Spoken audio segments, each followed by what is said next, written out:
Praise the Lord. Praise the Lord. In the name of our God, the Lord Jesus Christ, I say peace into your family and to your personal life. Yes, amen. God bless you all. Amen. I'll start with one of my small testimony. I just don't want to speak in English. I want to speak in my native language, that is Hindi. But my mother tongue is Tamil. Okay. Sorry. So now start Tamil start. Basically start होना. It will be into graveyard. Because my mom is Tamil and my dad is Rajput. So they are love married and I'm the product of mixed fruit. So what happened, whenever we try to speak Tamil, हम जब भी तमिल बात करने जाने के पिताजी के पास पिताजी गुस्सा करते हैं. ಯಾವಾಗ ನಾನು ನಮ್ಮ ತಂದೆ ಹತ್ರ ಹೋಗಿ ನನ್ನ ತಮಿಳು ಮಾತಾಡಕ್ಕೆ ಹೋದ್ರೆ ನಮ್ಮ ತಂದೆ ನನ್ನನ್ನು ಬೈತಾರೆ. और हम जब भी अम्मा के पास जाने के हिंदी बात करने को अम्मा बोलेंगे ಇಲ್ಲ तमिल कैसे. ನಾನು ಯಾವಾಗ ಅಮ್ಮ ಹತ್ರ ಹೋಗಿ ನಾನು ತಮಿಳು ಮಾತಾಡಕ್ಕೆ ಹೋದ್ರೆ ಅವರು बहुत कंफ्यूज में ಅವರಿಬ್ರು ಕೂಡ ಗಲಿಬಿಲಿಯಾಗಿರ್ತಾರೆ. Nora Hindi is perfect Nora Tamil is perfect. ನಾನು ಹಿಂದಿ ಮಾತಾಡೋಕ್ಕಾಗಲ್ಲ, ನಾನು Tamil ಮಾತಾಡೋಕ್ಕಾಗಲ್ಲ. And sometimes I try to speak in English. ನಾನು ಕೆಲವೊಮ್ಮೆ ನಾನು ಇಂಗ್ಲೀಷಲ್ಲಿ ಮಾತಾಡೋಕೆ ಪ್ರಯತ್ನ ಮಾಡ್ತೇನೆ. But what happens, I was working with one of the organization. ನಾನು ಒಂದು as a partner, we were into a business of sending people for abroad education. अच्छा, हम लोग एक ऑर्गेनाइजेशन में मैं बिजनेस में था जो हम लोग आके बाहर देश बेचने के लोगों को पढ़ाई करने के लिए. ನಾನು ಒಂದು ಸಂಸ್ಥೆಯಲ್ಲಿ ಸಣ್ಣ ಸಂಸ್ಥೆ ಕೆಲಸ ಮಾಡ್ತೇನೆ. ಕೆಲವರಿಗೆ ನಾನು ಬೇರೆ ಕಡೆ ನಾನು ಓದೋದಕ್ಕಾಗಿ ನಾನು ಅವರನ್ನು ಕಳಿಸ್ಕೊಡ್ತೇನೆ. और मैं जब भी वहाँ जाने का तो बहुत सारे लोग रहने के वहाँ पर. ನಾನು ಯಾವಾಗಾದರೂ ಹೋಗುವಾಗ ಅನೇಕರು ಅಲ್ಲಿ ಬರ್ತಾ ಇರ್ತಾರೆ. सेमिनार देने को उनको प्रोडक्ट के बारे में बताने को. ನಾನು ಸೆಮಿನಾರ್ ಮಾಡೋದಕ್ಕಾಗಿ ಅವರು ಓದೋದಕ್ಕಾಗಿ ಅವ್ರನ್ನ ಹೇಳಿಕೊಡೋದಕ್ಕಾಗಿ ನಾನು ಹೋಗ್ತಾ ಇರ್ತೇನೆ. तो उस वक्त मैं कभी डरने का नहीं. ನಾನು ಯಾವಾಗ ಹೋಗುವಾಗ ನಾನು ಯಾವತ್ತೂ ಕೂಡ ನಾನು ಭಯ ಪಡೋದಿಲ್ಲ. बट जब मैं यहाँ पर आता हूँ ना, ನಾನು ಯಾವಾಗ ಇಲ್ಲಿಗೆ ಬರ್ತೇನೆ, पता नहीं हाथ में कांपने लगते हैं. ನಾನು ಯಾವಾಗ ಇಲ್ಲಿ ಬಂದು ನಿಂತ್ಕೊಂಡು ಪುಲ್ಪಿಟಲ್ಲಿ ಯಾವಾಗ ನನ್ನ ಕೈ ಕಾಲು ನಡುಗು ಬರ್ತದೆ. Because here is the power of God. ಯಾಕೆ ಇಲ್ಲಿಗೆ ಬಂದ್ರೆ ಭಯ ಆಗುತ್ತೆ ಅಂದ್ರೆ ಇದು ಒಂದು ದೇವರ ಪ್ರಸನ್ನತೆ ಇರುವಂತ ಸ್ಥಳವಾಗಿದೆ. Because here we are not representing ourselves. यहाँ हम लोग हमारे खुद को नहीं दर्शाते. ಇಲ್ಲಿ ನಾವು ಬರುವಾಗ ನಮ್ಮನ್ನು ನಾವೇ ತೋರಿಸ್ಕೊಳ್ಳುವಂಥದ್ದು ಇಲ್ಲ, ದೇವರನ್ನು ಮಹಿಮೆ ಪಡಿಸಕ್ಕೆ ಬರ್ತೇವೆ. यहाँ से हम यीशु मसीह को दर्शाते हैं. ನಾವು ಇಲ್ಲಿ ಬಂದ ನಂತರ ಯೇಸು ಕ್ರಿಸ್ತನನ್ನು ನಾವು ತೋರಿಸ್ಕೊಡುವಂತರಾಗಿರ್ತೇವೆ. मैं एक छोटा टेस्टिमनी बोलूँगा मेरे विषय में. मैं ज़्यादा वक्त नहीं लूँगा उसके बारे में. ನಾನು ನನ್ನ ಬಗ್ಗೆ ಒಂದು ಚಿಕ್ಕ ಒಂದು ಸಾಕ್ಷ್ಯವನ್ನು ಹಂಚಿಕೊಳ್ತೇನೆ, ಜಾಸ್ತಿ ಸಮಯ ತಗೊಳ್ಳೋದಿಲ್ಲ. हम लोग मेरा परिवार हिंदू बैकग्राउंड से बिलोंग करते थे. ನಾನು ನಮ್ಮ ಕುಟುಂಬ ನಾವು ಹೈಂದವರಾಗಿರ್ತೇವೆ. मेरे डैडी RWITC में काम करते हैं. That is Royal West Indian Turf Club. That is race course. ನಮ್ಮ ತಂದೆ ಅವರು ಒಂದು ಒಳ್ಳೆಯ संस्थೆಯಲ್ಲಿ ಅವರು ಕೆಲಸ ಮಾಡುವಂತವರಾಗಿದ್ದಾರೆ. Mom was a housewife. माँ आके घर पे काम करती थी. ನಮ್ಮ ತಾಯಿ ನಮ್ಮ ಮನೆ ಕೆಲಸ ಮಾಡುವಂತವರಾಗಿದ್ದಾರೆ. पर डैडी को बहुत थोड़ा पगार था. सैलरी बहुत कम था. ನಮ್ಮ ತಂದೆ ಮಾಡುವಂತ ಕೆಲಸದಲ್ಲಿ ಅವರಿಗೆ ಸ್ವಲ್ಪ ಸಂಬಳ ಬರುವಂತದ್ದಾಗಿದೆ. But my mom is a South Indian. ನಮ್ಮ ತಾಯಿ ಅವರು ದಕ್ಷಿಣ ಭಾರತದಲ್ಲಿ ಅವರು उसके पास अच्छा दिमाग था. ನಮ್ಮ ತಾಯಿ ಅವರು ಒಳ್ಳೆ ಬುದ್ಧಿವಂತಿಕೆ ಆಗಿದ್ದರು. Because I believe South India are good business people. ಯಾಕಂದ್ರೆ ನಮ್ಮ ಸೌತ್ ಇಂಡಿಯಾದಲ್ಲಿ ಒಳ್ಳೆ ಬುದ್ಧಿವಂತರಾಗಿರ್ತಾರೆ. सो मम्मी स्टार्ट किया बिजनेस करने के लिए. ऐसे थोड़ा चिट फंड थोड़ा ये वो बिजनेस करने के भी हम लोग अच्छे तरह से उभर गए. अच्छा बिजनेस पकड़ लिया. ತಾಯಿ ಅವರು ಬುದ್ಧಿವಂತ ಆದ ಕಾರಣ ಅವರು ಚಿಕ್ಕದಾಗಿ ಒಂದು ಸ್ಮಾಲ್ ಒಂದು ಬಿಸ್ನೆಸ್ ಅನ್ನು ಸ್ಟಾರ್ಟ್ ಮಾಡಿದ್ರು. पर ऑल ऑफ द सडन कुछ प्रॉब्लम होने के कारण हम लोग नीचे गिर गए. ಕಾರಣಾಂತರದಿಂದ ನಾವು ಸ್ವಲ್ಪ ಬಿಸ್ನೆಸ್ ಮಾಡುವಂತ ಸ್ಥಳದಲ್ಲಿ ನಾವು ಸ್ವಲ್ಪ ಬಿದ್ದು ಹೋದ್ವಿ. एक व्यक्ति को मम्मी ने बहुत सारा अमाउंट दिया था, बड़ा huge amount. And all of the sudden वो आके क्या बोली, हम लोग आपको पैसा भी दे नहीं सकते. ನಮ್ಮ ತಾಯಿ ಅವರು ಯಾರಿಗೆ ಬಾಕಿ ಹಣ ಕೊಟ್ಟಿದ್ರು, ಒಳ್ಳೆ ಅಮೌಂಟ್ ಕೊಟ್ಟಿದ್ರು, ಅವರು ವಾಪಸ್ ಬಂದು ಹೇಳಿದ್ರು ನಾನು ಕೊಡಕ್ಕೆ ಆಗೋದಿಲ್ಲ ಎಂಬುದಾಗಿ. तो हम लोग सब बड़े प्रॉब्लम में आ गए. और उस वक्त क्या हुआ, बहुत सारे लोगों को पैसा देना था. सब लोग आके दरवाजे पे हम लोग को गाली देना शुरू कर. ನಾವು ಯಾವಾಗ ಅವರನ್ನ ಕೊಟ್ಟು ನಾವು ಯಾವಾಗ ಚಿತ್ರಹಿಂಸೆ ಪಟ್ಟಿದ್ದೀವಿ, ಅನೇಕರು ಬಂದು ನಮ್ಮನ್ನು ಬೈಯಕ್ಕೆ ಶುರು ಮಾಡಿದ್ರು. ಅವಾಗ ನಾವು ಬಿದ್ದು ಹೋಗಿದ್ದೀವಿ. और पवित्र शास्त्र सच रहता है. ದೇವರ ವಾಕ್ಯ ಈ ರೀತಿಯಾಗಿ ನಮ್ಮನ್ನು ಬೋಧಿಸ್ತಾ ಇದೆ. जब भी हमको प्रॉब्लम आता है, जब भी हम यीशु मसीह के पास आते हैं. ಯಾವಾಗ ನಮ್ಮ ಪರಿಸ್ಥಿತಿ ಆ ಪ್ರತಿಕೂಲ ಶಕ್ತಿಗಳು ನಮಗೆ ಎದುರಾಗ್ತದೆ, ಆವಾಗ ನಾವು ದೇವರ ಹತ್ರ ಹೋಗಿ ನಾವು ಬೇಡಿಕೊಳ್ಳುತ್ತೇವೆ. उस वक्त मम्मी को प्रॉब्लम आया तो मम्मी ने एक चर्च को ज्वाइन किया. ಯಾವಾಗ ನಮ್ಮ ಕುಟುಂಬದಲ್ಲಿ ಸಮಸ್ಯೆ ಬರಕ್ಕೆ ಶುರುವಾಯಿತು, ಆವಾಗ ನಮ್ಮ ತಾಯಿ ಅವರು ಚರ್ಚ್ಗೆ ಹೋಗಿ ಪ್ರಾರ್ಥನೆ ಮಾಡಕ್ಕೆ ಶುರು ಮಾಡಿದ್ರು. हम लोग सब अपोजिट थे मम्मी के. ನಾವು ನಮ್ಮ ಅಮ್ಮಗೆ ವಿರುದ್ಧವಾಗಿ ನಾವು ನಿಂತಿದ್ದೀವಿ. मेरी सिस्टर ऑपोजिट थी, मैं ऑपोजिट था. ನಾನು ನಮ್ಮ ಅಮ್ಮ ವಿರುದ್ಧವಾಗಿದ್ದೆ, ನಮ್ಮ ತಂಗಿಯವರು ಕೂಡ ನಮ್ಮ ತಾಯಿಯವರ ವಿರುದ್ಧವಾಗಿದ್ದರು. डैडी भी विरोध करने के ನಮ್ಮ ತಂದೆಯವರು ಕೂಡ ನಮ್ಮ ತಾಯಿಯ ವಿರುದ್ಧವಾಗಿ ನಿಂತಿದ್ದರು. But the greatest part is that मेरी मम्मी ने कभी स्टॉप नहीं किया चर्च जाने. ಒಂದು ವಿಷಯ ಏನಾಗಿದೆ ಅಂದ್ರೆ, ನಮ್ಮ ಎಷ್ಟು ವಿರುದ್ಧ ಆದ್ರೆ ಕೂಡ ನಮ್ಮ ತಾಯಿ ಪ್ರಾರ್ಥನೆ ಮಾಡೋದು ಅವರು ನಿಲ್ಲಿಸಿಲ್ಲ. शी हैड उनके पास वो विश्वास था कि यीशु मसीह कहीं ना कहीं हमारा प्रॉब्लम को सॉल्व करेंगे. ದೇವರ ಹತ್ರ ನಮ್ಮ ತಾಯಿಗೆ ಒಂದು ದೃಢ ವಿಶ್ವಾಸ ಇತ್ತು, ಯಾವ ರೀತಿಯಲ್ಲಿ ನಮ್ಮ ದೇವರು ನಮ್ಮನ್ನು ನಡೆಸ್ತಾರೆ ಎಂಬುದಾಗಿ. और उस दौरान हमारे एक रिश्तेदार हैं, वो हमारे अंकल लगते हैं, वो एक चर्च चलाने के. ನಮಗೆ ಸಂಬಂಧಿಕರವಾದ ನಮ್ಮ ಚಿಕ್ಕಪ್ಪ ಆಗಬೇಕು, ಅವರು ಆ ಚರ್ಚ್ ನಡೆಸ್ಕೊಡ್ತಾ ಇದ್ರು. वो लोग मेरे घर पे आए, मेरा पास्टर ने बोला कि तुम दूसरे चर्च में मत जाओ, अपना चर्च है, आप यहाँ पर आके ज्वाइन कीजिए, प्रार्थना कीजिए, हम लोग आपको हेल्प करेंगे. ಅವ್ರ ಸಂಬಂಧಿಕರು ಸೇವೆ ಮಾಡ್ತಾರೆ, ಸೇವಕರು ಆಗಿದ್ದಾರೆ. ಅವ್ರೇನು ಹೇಳಿದ್ರು, ನೀವು ಬೇರೆ ಸಂಘಕ್ಕೆ ಹೋಗೋದು ಅವಶ್ಯಕತೆ ಇಲ್ಲ, ನಾವು ನಿಮ್ಮ ರಿಲೇಟಿವ್ಸ್ ಆಗಿದ ಕಾರಣ ನೀವು ಕುಟುಂಬವಾಗಿ ನಮ್ಮ ಚರ್ಚ್ಗೆ ಬನ್ನಿ ಅಂತ ಕರೆದ್ರು. जब भी मम्मी उधर जाने के लिए आरंभ कर रही, विश्वास कीजिए इतना अद्भुत तरीके से प्रभु यीशु ने काम किया, हमको हर एक प्रॉब्लम से दूर लेकर गया. ಯಾವಾಗ ನಮ್ಮ ತಾಯಿ ಪಾಸ್ಟರ್ ಮಾತು ಕೇಳಿ ಚರ್ಚ್ಗೆ ಹೋಗೋದು ಪ್ರಾರಂಭ ಮಾಡಿದ್ರು, ಅವತ್ತಿಂದ ನಮ್ಮ ಜೀವನದಲ್ಲಿ, ನಮ್ಮ ಕುಟುಂಬ ಜೀವನದಲ್ಲಿ ಒಂದು ದೊಡ್ಡ ಬಿಡುಗಡೆ ಆಯಿತು. मैं बहुत दूर था प्रभु से. ನಾನು ದೇವರಿಂದ ಬಹಳ ದೂರದಲ್ಲಿ ಇದ್ದೆ. मैं ऐसा चर्च होने का तो मैं बाहर बैठने का. ಚರ್ಚ್ ಮಾಡುವಾಗ ನಾನು ಆಚೆ ಕಡೆ ಹೋಗಿ ಕೂತ್ಕೊಳ್ತಾ ಇದ್ದೆ. प्रभु यीशु मसीह ने मुझे स्पर्श किया. ದೇವರು ನನ್ನನ್ನು ಮುಟ್ಟಿದನು.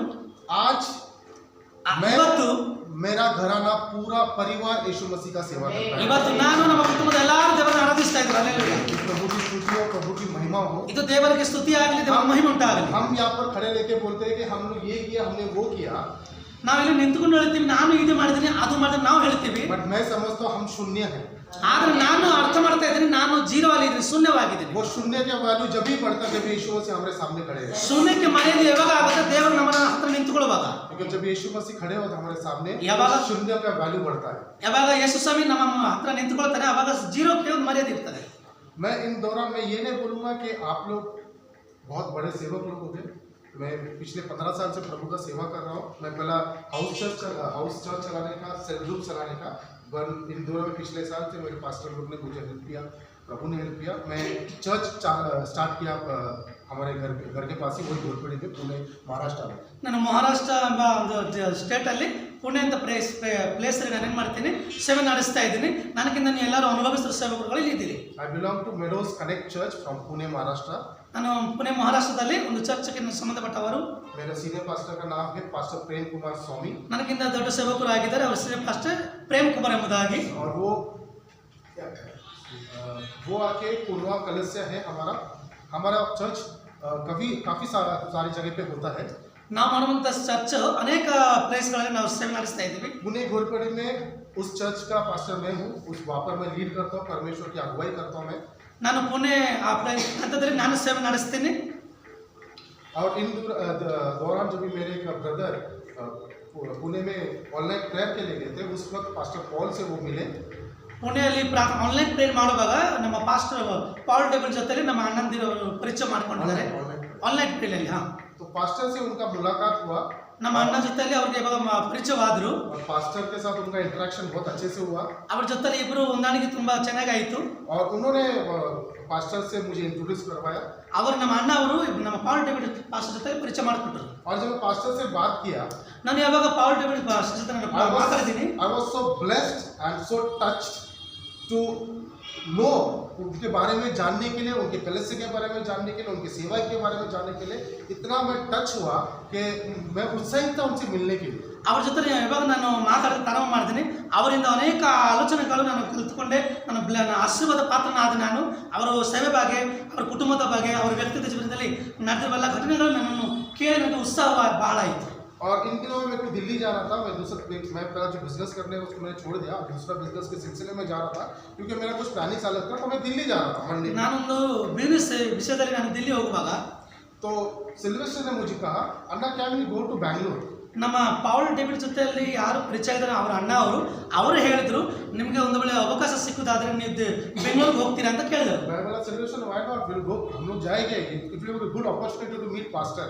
ಒಂದು ಒಳ್ಳೆ ಅವಕಾಶ ನನಗೆ ಸಿಕ್ಕಿದೆ ಅಂದ್ರೆ ಖಂಡಿತವಾಗಿ ನಾನು ಅಲ್ಲಿಗೆ ಹೋಗ್ತೀನಿ. क्योंकि उनका जो ऑर्गेनाइजेशन है, जो ऑर्फनेज करके, that is very close to my heart. ಅವ್ರು ಮಾಡುವಂಥ ಸೇವೆ ಕೆಲಸಗಳು ನಾನು ನೋಡುವಾಗ, ನಾನು ಅನುಭವಿಸುವಾಗ ನನಗೆ ಬಹಳ ಸಂತೋಷ ಆಯಿತು. So I said him, okay, we'll go. ನಾನು ನಮ್ಮ ಅಣ್ಣ ಕೇಳಿದ್ರೆ ನಾನು ಗ್ಯಾರಂಟಿ ಹೋಗ್ತೀನಿ ಅಲ್ಲಿಗೆ. And immediately he called up Pastor Paul. और ನಾನು ಯಾವಾಗ ಹ್ಞೂ ಅಂತ ಹೇಳಿದೆ ಅವಾಗ ಪಾಸ್ಟ್ ಅವ್ರಿಗೆ ಫೋನ್ ಮಾಡಿ ಅವ್ರು ತಿಳಿಸಿದ್ದಾರೆ. एंड पास्टर पॉल ने कहा क्या तुम बैंगलोर आके हमारे बीच में अगुवाई कर सकते हो क्या? ಪಾಸ್ಟರ್ ಅವಾಗ ನಮ್ಮ ಅಣ್ಣ ಜೊತೆ ಮಾತಾಡಿದ ನಂತರ ನನಗೆ ಕಾಲ್ ಮಾಡಿ ಹೇಳಿದ್ರು, ನೀವು ಬರ್ತೀರಾ ನಮ್ಮ ಜೊತೆ ಸೇವೆಗೆ ಬರುವಂತ. I said this is the plan of God. ಇದೆಲ್ಲ ದೇವರ ಚಿತ್ತವಾಗಿದೆ. ಅಲ್ಲೇಲೂಯಾ. क्योंकि यहाँ पर आके मुझे आप लोग से सीखने बहुत कुछ मिलेगा. ನಾನು ಇಲ್ಲಿಗೆ ಬಂದಿದ್ದ ಕಾರಣ ನಿಮ್ಗೆಲ್ಲ ನೋಡಬೇಕಾಯಿತು. क्योंकि मैं ये समझता you should be every time a good learner. ನಾನು ಅನ್ಕೊಳ್ತೀನಿ ನೀವು ಯಾವಾಗಲೂ ಕಲಿಯುವಂತವರಾಗಿದೆ. Yesterday also हम कल भी आके एक फ्यूनरल सर्विस में गए थे ग्रेवयार्ड में, वहाँ पर भी काफी पास्टर्स और लीडर्स को मिला मैं. ನೆನೆ ನಾನು ಬಂದಾಗ ನಾವು ಪಾಸ್ಟರ್ಸ್ದಲ್ಲಿ ಒಂದು ಸಭೆಗೆ ಹೋಗುವಾಗ ಅನೇಕ ದೇವ ಸೇವಕರ ಜೊತೆ ನಾನು ಭೇಟಿ ಆದೆ. और मैंने पास्टर को कहा कि पास्टर मुझे आपके पिताजी से मिलना है. ನಾನು ಪಾಸ್ಟರ್ಗೆ ಒಂದೇ ವಿಷಯ ಹೇಳಿದೆ, ನಾನು ಎಲ್ಲರ ಜೊತೆ ಭೇಟಿ ಆಗಿದ್ದೀನಿ, ಅದನ್ನ ನಿಮ್ಮ ಡ್ಯಾಡಿ ಜೊತೆ ನಾನು ಭೇಟಿ ಆಗಬೇಕು. क्योंकि वो जो विजन लेके चले थे उनके जवानी से लेके आप तक ಯಾಕೆ ನಾನು ಭೇಟಿ ಆಗೋದು ಇಷ್ಟಪಟ್ಟೆ ಅಂದ್ರೆ ಅವ್ರ ಯೌವನ ಕಾಲದಿಂದ ಇದುವರೆಗೂ ಅವ್ರು ಯಾವ ಗುರಿ ಇಟ್ಕೊಂಡು ಇದುವರೆಗೂ ನಡೆಸಿ ಬಂದಿದ್ದಾರೆ ಅದನ್ನ ನೋಡಬೇಕಾಯ್ತು ನಾನು. और वो फल दिखता है ಅವರು ಮಾಡಿದ ಪ್ರಯಾಸದ ಪ್ರತಿಫಲ ಇವಾಗ ಕಾಣ್ತಾ ಇದೆ. बिकॉज मेरा चाइल्डहुड से एक ही दो ड्रीम था मेरा चाइल्डहुड से. ನಾನು ಚಿಕ್ಕ ವಯಸ್ಸಿಂದ ನನಗೊಂದು ಗುರಿ ಇತ್ತು, ಎರಡು ಗುರಿ ಇತ್ತು. यहाँ पर खड़ के मैं कभी झूठ बात नहीं करता. मेरा दो ड्रीम था चाइल्डहुड से. You can ask my parents also, my mother also. My dad is not there, he has passed away in 2009. ನಮ್ಮ ತಂದೆಯವರು ಇವತ್ತು ಇಲ್ಲಿ ಲೋಕದಲ್ಲಿ ಇಲ್ಲ, ನಮ್ಮ ತಾಯಿ ಇದ್ದಾರೆ. ನನ್ನ ಚಿಕ್ಕ ವಯಸ್ಸಿನಿಂದ ನಮಗೊಂದು ಗುರಿ ಎರಡು ಇದೆ. I had two vision. ನನಗೆ ಎರಡು ದರ್ಶನವಿದೆ. मेरा एक ड्रीम था I should buy a electronic car. ನಾನೊಂದು ಒಳ್ಳೆ ಕಾರ್ನ ತಗೊಳ್ಬೇಕು ಎಂಬುದಾಗಿ. which I purchased already. Lord has given me that. ನನಗೆ ದೇವರು ಅದು ಕೊಟ್ಟಿದ್ದಾನೆ. I purchased and set it up also. ನಾನು ತಗೊಂಡಿದ್ದೀನಿ ಮತ್ತು ಮಾಡಿದ್ದೀನಿ. My second dream is that ನನ್ನ ಎರಡನೇ ಒಂದು ದರ್ಶನ ಏನಂದ್ರೆ to build an orphanage. ನಾನು ಒಂದು ಅನಾಥ ಆಶ್ರಮ ಮಾಡಬೇಕೆಂಬುದೇ ನನ್ನ ಗುರಿ. Because what I got, ನಾನು ಯಾವುದು ನಾನು ಹೊಂದಿದ್ದೇನೆ, my heart is that the same thing I should give to the orphanage of people who are suffering from lot of things. ನನಗೆ ಯಾವುದು ಆಲೋಚನೆ ಇದೆಯೋ ಅದೇ ಸಮಸ್ಯೆಗೆ ಅನೇಕರು ಗುರಿಯಾಗಿದ್ದಾರೆ. And I think so this is an inspiration by pastor which I speak to him later on, because what all things उन्होंने जो किया वो एक्सपीरियंस में लूंगा और मैं जाके कुछ ना कुछ आरंभ करूंगा. ಅವರು ಮಾಡಿದ ಎಲ್ಲ ಪ್ರಯಾಸ ನಾನು ನೋಡ್ತಾ ಇದ್ದೇನೆ. ಅವರ ಪ್ರಯಾಸದಲ್ಲಿ ನಾನು ನೋಡಿ ನಾನು ಕೂಡ ನಮ್ಮ ಪ್ರಾಂತ್ಯಕ್ಕೆ ಹೋಗಿ ನಾನು ಮಾಡುವಂತ ನನಗೆ ಆಸೆ ಇದೆ. Amen. ಆಮೆನ್. इन दिनों में जो मैं अध्ययन कर रहा था, काफी सारा बातों में मैं पढ़ाई कर रहा था और बहुत सारे पास्टर्स लीडर्स से मिल रहा था मैं आप लोगों को भी विषय में बात नहीं करता हूँ. ನಾನು ಅನೇಕ ಸೇವಕರ ಬಗ್ಗೆ ನಾನು ನೋಡಿದ್ದೀನಿ, ಮಾತಾಡಿದ್ದೀನಿ. ಅದು ನಿಮ್ಮ ಬಗ್ಗೆ ನಾನು ಚರ್ಚೆ ಮಾಡಿ ನನಗೆ ಇಷ್ಟವಿಲ್ಲ. हम लोग क्या कर रहे हैं, हम लोग प्रार्थना कर रहे हैं. ನಾವು ಪ್ರಾರ್ಥನೆ ಮಾಡ್ತಾ ಇದ್ದೀವಿ. मगर कहीं ना कहीं कुछ लोग, महाराष्ट्र में मैं बोल रहा हूँ, काफी सारे लोग हमारे इधर प्रार्थना और रिवाइवल मीटिंग कर रहे हैं, हम लोग ये कर रहे हैं वो कर रहे हैं. बट मैं पर्सनली मेरा नाम विशाल परदेसी, I am not seeing much miracles and much revival in many churches.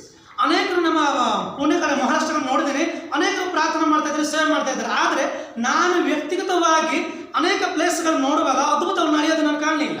It's not that we are not sincere towards God. ये नहीं कि हम लोग प्रभु के और धर्मी नहीं हैं. ನಾವು ಎಲ್ಲ ದೇವರ ಮುಂದೆ ನಾವು ನಿಂತುಕೊಂಡ್ರೆ ಇಲ್ಲ ಅಂತ ಇಲ್ಲ. पर हम लोग कहीं ना कहीं उस बातों से, उस वचनों से वंचित हो रहे हैं. ನಾವು ಯಾಕೆ ಅದ್ಭುತಗಳನ್ನು ನೋಡಕ್ಕೆ ಆಗ್ತಾ ಇಲ್ಲ ಅಂದ್ರೆ ಕೆಲವೊಂದು ವಾಕ್ಯದಲ್ಲಿ ದೇವರ ವಾಕ್ಯಕ್ಕೆ ವಿರುದ್ಧವಾಗಿ ಕೆಲವೊಮ್ಮೆ ನಡೀತಾ ಇರ್ತೀವಿ. मैं जब इन दिनों में प्रार्थना कर रहा था, ನಾವು ಇವತ್ತಿನ ದಿನದಲ್ಲಿ ನಾನು ಪ್ರಾರ್ಥನೆ ಮಾಡುವಾಗ मैं प्रभु से मांग रहा था, प्रभु तुम मुझको इस्तेमाल कर, जहाँ मनता वहाँ पर, जैसा मनता वैसा. ದೇವರಿಗೆ ನಾನು ಪ್ರಾರ್ಥನೆ ಮಾಡಿ, ದೇವರೇ ನಿನ್ನ ಚಿತ್ತ ಇಲ್ಲೇ ಇದ್ದೀರ, ನಾನು ಕರ್ಕೊಂಡು ನಾನು ಉಪಯೋಗಿಸಿದ ಪ್ರಾರ್ಥನೆ ಮಾಡ್ತಾ ಇದ್ದೀನಿ. और तू हर एक चीज का परोटा कर मुझे. ನನಗೆ ಅಲ್ಲೇ ಸರಿ हर एक चीज का परोटा ಹಾ ನನಗೆ ಎಲ್ಲಾ ವಿಷಯದಲ್ಲಿ ಅವಕಾಶವನ್ನು ಸಹಾಯ ಮಾಡಿ ಅಂತ ಪ್ರಾರ್ಥನೆ ಮಾಡ್ತಾ ಇದ್ದೀನಿ ನಾನು.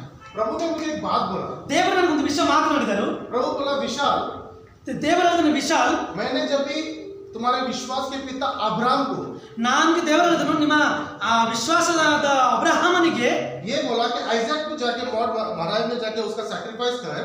ಅಬ್ರಹಾಮ್ಗೆ ದೇವರು ಹೇಳ್ತಾನು, ನಿನ್ನ ಮಗನಾಗಿರುವ ಇಸಾಕನನ್ನು ಮೊರೆಯ ಬೆಟ್ಟಕ್ಕೆ ಕರ್ಕೊಂಡು ಹೋಗಿ ಅವರಿಗೆ ಸಮರ್ಪಣೆ ಮಾಡುವಂತ ದೇವರು ಹೇಳ್ತಾನೆ. अब्राहम को पता नहीं था वहां पर एक लैम्प रखा है. ಅಬ್ರಹಾಮನಿಗೆ ಗೊತ್ತಿಲ್ಲ ಅಲ್ಲಿ ಒಂದು ಒಳ್ಳೆಯ ಒಂದು ಕುರಿ ಇದೆ ಎಂಬುದಾಗಿ. बट मैंने उसके लिए वहां पर एक लैम्प रखा था. ಆದರೆ ಅಬ್ರಹಾಮ್ಗೆ ತಿಳಿಯದ ರಹಸ್ಯದ ವಿಷಯನ ನಾನು ಅಲ್ಲೇ ಇಟ್ಟಿದೆ. और उसने उस माउंट का नाम दिया था जोआन जायजा. ಅಲ್ಲಿ ಅವರು ಒಂದು ಹೆಸರು ಇಟ್ಟಿದ್ದನು ಅಸಿಯೋನ್ ಎಂಬುದಾಗಿ. जब मैंने तुम्हारे विश्वास के पिता, ಸರಿ, जब मैंने तुम्हारे विश्वास के पिता को वो सारी चीजों का परोटा किया है, ನಾನು ಯಾವಾಗ ನಿಮ್ಮ ವಿಶ್ವಾಸದ ಅಬ್ರಹಾಮನಿಗೆ ನಿಮ್ಮ ತಂದೆಗೆ ಎಲ್ಲವನ್ನು ಒದಗಿಸಿಕೊಟ್ಟಿದ್ದೇನೆ, तो तुमको भी सारे चीजों का परोटा मैं करूंगा. ನಿಮ್ಮನ್ನು ಕೂಡ ನಾನು ಎಲ್ಲಾ ವಿಷಯದಲ್ಲಿ ನಾನು ಅವಕಾಶ ಕೊಡ್ತೀನಿ ಅಂತ ಹೇಳಿದ್ದೇನೆ. जब भी मूसा को, जब भी मैंने बोला मिस्र देश से अपने लोगों को बाहर लेके आ, ಯಾವಾಗ ದೇವರು ಹೇಳ್ತಾನೆ ಮೋಸಕ್ಕೆ ನನ್ನ ಜನರಾಗಿರುವ ಇಸ್ರಾಯೇಲ್ ಪ್ರಜೆಗಳನ್ನು ನೀನು ಕರ್ಕೊಂಡು ಬನ್ನಿ ಅಂತ ಅವರಿಗೆ ಹೇಳಿದ ಹಾಗೆ, जो 400 बंदीगृह में थे, ಅವರು 400 ವರ್ಷಗಳವರು ಅವರು ಕೈದಿಯಾಗಿದ್ರು ಅಲ್ಲಿ. जब भी मैंने उनको 400 साल के बंदीगृह से 40 दिन में उन सारे इजिप्शियंस को मार दिया, ನಾನು 400 ವರ್ಷದ ಒಂದು ಕಷ್ಟದ ಪ್ರತಿಫಲವಾಗಿ ನಾನು 40 ದಿನದಲ್ಲಿ ಅವರನ್ನು ನಾಶ ಮಾಡಿದೆ ನಾನು. तो वो मैंने जब ये समुद्र को 2 भाग किया, ಸಮುದ್ರವನ್ನು ನಾನು 2 ಭಾಗ ಮಾಡಿದ್ದೇನೆ. जहाँ पर कोई रास्ता नहीं था, ಅಲ್ಲಿ ಹೋಗೋದಕ್ಕಾಗಿ ದಾರಿ ಇರಲಿಲ್ಲ. अगर तुम सेम विश्वास रखते हो, ಅದೇ ವಿಶ್ವಾಸದಲ್ಲಿ ನೀನು ನಡೆಯುವಾಗ वही परमेश्वर हो, ಅದೇ ಪರಮೇಶ್ವರ ನಾನು ದೇವರಾಗಿದ್ದೇನೆ. मैंने समुद्र को 2 भाग किया, ಎಷ್ಟು ದೊಡ್ಡ ಸಮುದ್ರವನ್ನು 2 ಭಾಗ मैं ಮಾಡಿದ್ದೇನೆ. तुम्हारे लिए भी तुम्हारे प्रॉब्लम के लिए रास्ता बनाऊंगा. ನಾನು ಅದೇ ದೇವರ ನಿಮ್ಮ ಸಮುದ್ರದಲ್ಲಿ ನಾನು ಅದನ್ನು ದಾರಿ ತೆಗೆದುಕೊಂಡೆ. वो हर एक चीज का मैं परोटा करूंगा तुमको, ಎಲ್ಲಾ ವಿಷಯದಲ್ಲಿ ನಾನು ನಿಮಗೆ ಜೊತೆಯಾಗಿ ನಡೆಸ್ತೇನೆ. ನಾನು जो तुमको जरूरत है. ಯಾವುದು ನಿಮಗೆ ಅವಶ್ಯಕವಾಗಿದೆ तुम सिर्फ विश्वास रखो ನೀವು मेरे पे. ಕೇವಲ ನೀವು ನಂಬಿಕೆ ಇಡಿರಿ. मैं वही परमेश्वर हूँ, ನಾನು ಅದೇ ದೇವರು ಆಗಿದ್ದೇನೆ. तो आज भी वही काम करता ಅದೇ हूँ. ಇವತ್ತು ಕೂಡ ಅದೇ ದೇವರ ಅದೇ ಕೆಲಸ ಮಾಡ್ತೇನೆ ನಾನು. आज तुम मेरे बेटे के साथ जुड़े हो. ಇವತ್ತು ನೀವು ನನ್ನ ಮಗನ ಜೊತೆ ನೀವು ಸೇರಿದ್ದೀರಿ. आज हम लोग कलवरी क्रूज की ओर देखते हैं ನಾ ಇವತ್ತು ಕಲವರಿ ಬೆಟ್ಟಕ್ಕೆ ನಾವು ನೋಡಬೇಕು. कि यीशु मसीह ने हमारे लिए मारे गए, गाड़े गए, तीसरे दिन जीवित हुए. ನಮಗಾಗಿ ಕರ್ತನಾಗಿರುವ ಯೇಸು ಕ್ರಿಸ್ತನು ಹೊಣಲ್ಪಟ್ಟನು, ಸತ್ತನು, ಮತ್ತೆ ಪುನರುತ್ಥಾನ ಹೊಂದಿದನು. क्या हम उस बातों को गौर करते हैं कि यीशु मसीह ने कितने पीड़ित सहा हमारे लिए, हमारे जीवनों को शुद्ध करने के लिए. ದೇವರು ನಮಗಾಗಿ ಎಷ್ಟೊಂದು ತ್ಯಾಗ ಮಾಡಿ ಯಾಕೆ ನಮ್ಮನ್ನು ಶುದ್ಧಿ ಮಾಡ್ತಾ ಇದ್ದಾನೆ. हम लोग ने ये बातों को गौर किया, प्रभु ने कितने परिश्रम किया कि हम लोग पाप से निकल के उसके धर्मी रास्ते में चले. ದೇವರು ಯಾಕೆ ನಮಗಾಗಿ ಎಷ್ಟೊಂದು ಕಷ್ಟವನ್ನು ಅನುಭವಿಸಿ ನಮ್ಮನ್ನು ನೀತಿವಂತರಾಗಿ ಮಾಡೋದಕ್ಕಾಗಿ ಪ್ರಯತ್ನ ಮಾಡ್ತಾ ಇದ್ದಾನೆ. हम लोग ने कलवरी क्रूज को देखा है. ನಾವು ಯಾಕೆಂದ್ರೆ ನಾವು ಕಲವರಿ ಬೆಟ್ಟಕ್ಕೆ ನೋಡ್ತಾ ಇದ್ದೇವೆ. मैं जब भी उस बारे में सोचा हूँ, ನಾನು ಅದರ ಬಗ್ಗೆ ಚಿಂತೆ ಮಾಡುವಾಗ I am trying to read a song on that for the cross. ನಾನು ಯಾವತ್ತೂ ನಾನು ನೋಡ್ತಾ ಇದ್ದೇನೆ, ನಾನು ಆಳ್ತಾ ಇರ್ತೇನೆ. क्योंकि मैंने एक चीज को गौर किया हुआ, ನಾನು ಒಂದು ವಿಷಯದ ನಾನು ಚಿಂತೆಯಲ್ಲಿ हम ಇದ್ದೀನಿ. लोग ने तकलीफ दी ना यीशु मसीह का. ನಾವು ದೇವರ ಒಂದು ಕಷ್ಟವನ್ನು ನಾವು ನೋಡಿದ್ದೇವೆ. हम लोग ने पढ़ा है कि प्रभु का पीठ 2 भाग हो गया था, ದೇವರೊಂದು ಬೆನ್ನು 2 ಭಾಗ ಆಗಿತ್ತು ಎಂಬುದನ್ನು ನೋಡಿದ್ದೇವೆ. बट हर एक चीज में हमारा उधर बेनिफिट था. ಯಾಕೆ ಅಂದ್ರೆ ಅವರು ಅನುಭವಿಸಿದ ಎಲ್ಲಾ ಕಷ್ಟಗಳಲ್ಲಿ ನಮಗೆ ಒಂದು ಪ್ರತಿಫಲ ಇತ್ತು. Isaiah 53:5 says, it says, by his wounds we have been healed. ಯೆಶಾಯ ಗ್ರಂಥ ಈ 53 ನೋಡುವಾಗ ಆತನ ಪಶುಗಳಿಂದ ನಮಗೆ ಗುಣವಾಯಿತು ಎಂಬುದಾಗಿದೆ. उसके पवित्र लहू से उसने हमको धोकर शुद्ध किया है. ಆತನ ಪವಿತ್ರವಾದ ರಕ್ತದಲ್ಲಿ ನಮಗೆ ಬಿಡುಗಡೆ ಆಗಿದೆ. क्या हम लोग ने एक बात गौर किया है क्या? ನಾವು ಒಂದು ವಿಷಯ ಚಿಂತೆ ಮಾಡ್ತಾ ಇದ್ದೀವಾ? यीशु मसीह ने 3 किले को उस क्रॉस पे रखे हुए, ಯೇಸು ಕ್ರಿಸ್ತನಿಗೆ 3 ಮೊಳೆಗಳಲ್ಲಿ ಹೊಡೆದಾಗ only 3 nails. ಅಲ್ಲಿ ಕೇವಲ 3 ಮೇಘಗಳಲ್ಲಿ. If you see practically, according to these signs, a person cannot stand on his toes not more than 40 seconds. ಒಬ್ಬ ಸೈನ್ಸ್ ಪ್ರಕಾರ ನೋಡುವಾಗ ಒಬ್ಬ ಮನುಷ್ಯನ 40 ನಿಮಿಷ ಒಂದೇ ಕಾಲ ನಿಂತುಕೊಳ್ಳೋಕೆ ಆಗೋದಿಲ್ಲ ಎಂಬುದಾಗಿ. पर वो हमारे लिए बहुत देर उस कलवरी क्रूज पे लगे हुए. ಆದ್ರೆ ನೋಡಿ ಪ್ರಿಯರೇ, ಆತನು ನಮಗಾಗಿ ಬೆಳಗ್ಗೆಯಿಂದ ಸಂಜೆವರೆಗೆ ಎಷ್ಟು ಕಷ್ಟದಲ್ಲಿ ಆತನ ಭಾರವಾದ ಶರೀರವನ್ನು ಅಲ್ಲಾಡ್ತಾ ಇತ್ತು. बट आज हम वो चीजों को बहुत इजीली ले रहे हैं. ಆಯ್ತು, ಆದರೆ ಇವತ್ತಿನ ದಿನಮಾನಗಳಲ್ಲಿ ನಾವು ಆ ಒಂದು ದೃಶ್ಯವನ್ನು ಕಾಮನ್ ಆಗಿ ತಗೊಳ್ತಾ ಇದ್ದೇವೆ. वो क्रॉस को हम लोग गले में लटका लेते हैं, ಅದೇ ಶಿಲುಬೆಯನ್ನು ನಾವು ಏನ್ ಮಾಡ್ತೀವಿ, ಸಾಧಾರಣವಾಗಿ ನಮ್ಮ ಕತ್ತಲ್ಲಿ ಹಾಕೊಳ್ತೇವೆ. वो बाइबल पे रखते हैं हम क्रॉस. ಬೈಬಲ್ ಅಲ್ಲಿ ಕೂಡ ನಾವು ಶಿಲುಬೆ ಇಡ್ತೀವಿ. पर इस पवित्र शास्त्र में लिखा है, ಆದ್ರೆ ಈ ಒಂದು ಪರಿಶುದ್ಧವಾದ ಗ್ರಂಥದಲ್ಲಿ ಬರೆಯಲ್ಪಟ್ಟಿದೆ, यीशु मसीह ने बहुत परिश्रम किया हम लोगों को बचाने के लिए. ಆತನು ನಮಗಾಗಿ ನಮ್ಮನ್ನು ಬಚಾವ್ ಮಾಡೋದಕ್ಕಾಗಿ ಬಹಳ ಪರಿಶ್ರಮ ತಗೊಂಡಿದ್ದಾನೆ. आमेन. ಆಮೆನ್. एक चीज हम लोग भूल रहे हैं, ಒಂದು ವಿಷಯ ನಾವು ಮರ್ತ ಹೋಗ್ತೀವಿ ಪ್ರಿಯರೇ, जो हम लोग देखते हैं बट हम लोग उस बातों को नजरअंदाज कर रहे हैं. ನಾವು ನೋಡ್ತಾ ಇದ್ದೇವೆ, ಎಲ್ಲ ಗೊತ್ತಿದೆ, ಆದ್ರೆ ಬೇಕಂತ ನಾವು ಏನ್ ಮಾಡ್ತೀವಿ, ಅವಾಯ್ಡ್ ಮಾಡ್ತಾ ಇರ್ತೀವಿ. That is humanity. ಅದೇ ನಮ್ಮ ಮಾನವತ್ವ, इंसानियत. ಅದೇ ನಮ್ಮ ಒಂದು ಮನುಷ್ಯತ್ವ. मैं आप लोगों के विषय बात नहीं कर ನಾನು रहा हूं. ನಿಮ್ಮ ಬಗ್ಗೆ ನಾನು ಚರ್ಚೆ ಮಾಡ್ತಾ ಇಲ್ಲ. पूना में जिस लोगों को देखता, मेरे कांग्रेगेशन के लोगों को देखता, मैं उनको बोला ये बातें. ನಮ್ಮ ಮಹಾರಾಷ್ಟ್ರದಲ್ಲಿ ಸೇವೆ ಮಾಡುವಂತ ಪ್ರಾಂತದಲ್ಲಿ ಈ ರೀತಿ ಅನೇಕರು ಇದ್ದಾರೆ. हम लोग ने ये बातों को भूल गए कि इंसानियत प्रभु ने सिखाया हमारे को. ದೇವರು ನಮ್ಮನ್ನು ಮನುಷ್ಯತ್ವವನ್ನು ನಮ್ಮನ್ನು ಕಲಿಸಿಕೊಟ್ಟಿದ್ದಾನೆ. यीशु मसीह ने जब भी जेनेसिस में Lord has created Lord has created man in his own image. Bible ಅಲ್ಲಿ ನೋಡ್ತಾ ಇದ್ದೇವೆ, ಆದಿಕಾಂಡದಲ್ಲಿ ದೇವರ ತನ್ನ ಸ್ವರೂಪದಲ್ಲಿ ಮನುಷ್ಯನನ್ನು ಉಂಟು ಮಾಡಿದನು ಎಂಬುದಾಗಿ. The image is not God, the image of God. ಈ ಮನುಷ್ಯನು ದೇವರ ಸರಿಯಾದ ಹೋಲಿಕೆಯಲ್ಲಿ ಅದನ್ನು ಸೃಷ್ಟಿಸಲ್ಪಟ್ಟನು. The image is God's good habits. ಆದ್ರೆ ದೇವರ ಒಂದು ಸದೃಶ್ಯ ಏನಾಗಿದೆ ಅಂದ್ರೆ ಒಳ್ಳೆ ಗುಣಗಳು, ಒಳ್ಳೆ ಲಕ್ಷಣಗಳು ಆಗಿದೆ. His qualities. ಅದರ ಗುಣಗಳು ಏನಾಗಿದೆ, Humbleness. ಅದರ ಒಂದು ಸಾತ್ವಿಕನು ಏನಾಗಿದೆ ಅಂದ್ರೆ, The same thing Lord Jesus Christ is teaching us from many years. According to the word of God, He is teaching us. वो हमको सिखा रहे हैं कि इंसानियत के विषय में आप पढ़िए. ದೇವರು ನಮ್ಮನ್ನು ಕಲಿಸಿಕೊಟ್ಟಂತ ವಿಷಯ ಏನಂದ್ರೆ ಮನುಷ್ಯತ್ವ ಹೇಗೆ ಇರಬೇಕು ಆ ವಿಚಾರಗಳನ್ನು ಜೀವಿಸಬೇಕು ಎಂಬುದಾಗಿ ದೇವರು ನಮ್ಮನ್ನು ಕಲಿಸಿಕೊಟ್ಟಿದ್ದಾನೆ. पर हम लोग नहीं कर रहे। ಆದ್ರೆ ನಾವು ಕಲಿಯಕ್ಕೆ ನಾವು ಇಷ್ಟಪಡ್ತಾ ಇಲ್ಲ. आज क्या हो रहा है, हमारे घर के बाहर कोई भी गरीब व्यक्ति आ गया, ಯಾರು ಆಗಲಿ ಒಂದು ಬಡತನದಲ್ಲಿ ಇದ್ದಂಥವರು ನಮ್ಮ ಮನೆ ಮುಂದೆ ಬರುವಾಗ कुछ लोग क्या बोलते हैं, नहीं उसको नहीं, दूर हम लोग से, ನೀವು ನಮ್ಮ ಮನೆ ಬಿಟ್ಟು ಪಕ್ಕದ ಮನೆಗೆ ಹೋಗಿ ಎಂಬುದಾಗಿ ನಾವು ಹೇಳ್ತಾ ಇರ್ತೀವಿ. क्योंकि वो सोचते we are the richest people. ಅವರು ಅನ್ಕೊಳ್ತಾ ಇದ್ದಾರೆ ನಾವು ಚೆನ್ನಾಗಿದ್ದವರು. वो गरीब दर्दी का आदमी का काम कोई नहीं मेरे घर के दरवाजे में। ಅಂತ ಒಂದು ದಲಿತವಾರು ಒಂದು ಸಣ್ಣ ಜನರು ನಮ್ಮ ಮನೆ ಮುಂದೆ ಬಂದು ನಿಂತ್ಕೋಬಾರ್ದಂತ ಅನ್ಕೊಳ್ತಾ ಇದ್ದಾರೆ. उसको हटा दो बाहर। ಅವ್ರಿಗೆ ಆಚೆ ಕಡೆ ತಗೀರಿ ಎಂಬುದಾಗಿ ಹೇಳ್ತೀವಿ. अगर हमारे घर पे रोटी भी पड़ा तो हम उसको 2 टुकड़ा रोटी देते नहीं है। ಆದ್ರೆ ನಮ್ಮ ಮನೆಯಿಂದ 2 ಚಪಾತಿ ಬಿದ್ದಿದ್ರು ಕೂಡ ಒಂದು ತಗೊಂಡು ಕೂಡ ಇಷ್ಟಪಡೋದಿಲ್ಲ. पैसे तो दूर की बात, ರೊಟ್ಟಿ ಕೂಡ ಕೊಡಲ್ಲ, ದುಡ್ಡು ಎಲ್ಲಿ ಕೊಡ್ತೀವಿ. ये बात भूल रहे हैं, क्योंकि यीशु मसीह ने कहा है मैं तुम्हारे घर के दरवाजे में कैसे भी और कभी भी आ सकता हूँ। ದೇವರು ಹೇಳ್ತಾನೆ ನೀ ಯಾವತ್ತೂ ಆಗಲಿ ಯಾವಾಗಲೂ ಆಗಲಿ ನಿಮ್ಮ ಮನೆ ಮುಂದೆ ನಾನು ಬರುತ್ತೇನೆ ಎಂಬುದಾಗಿ. पर हम लोग क्या आज वो इंसान में तो हो रहे, ಆದ್ರೆ ನಾವುಗಳು ಏನು ಮಾಡ್ತೀವಿ, ಈ ಮನುಷ್ಯತ್ವವನ್ನು ನಾವು ಮರೆತು ಹೋಗ್ತೀವಿ. वो सारी चीजें जो खूबियां प्रभु का हम खो रहे हैं। ಆದ್ರೆ ದೇವರು ನಮಗೆ ಇಷ್ಟಪಡುವಂತ ವಿಚಾರಗಳನ್ನು ದೂರ ಇಡ್ತೀವಿ. लोग क्या सोचने लगे कि हम आज बड़े हैं, ಅನೇಕರು ಅನ್ಕೊಳ್ತಾ ಇದ್ದಾರೆ ನಾನು ಇವತ್ತು ದೊಡ್ಡ ಮನುಷ್ಯ ಆಗಿದ್ದೇನೆ ಎಂಬುದಾಗಿ. हम लोग वो लोग हैं जो हम लोगों को ना नीचे बैठ के खाना खाना चाहिए।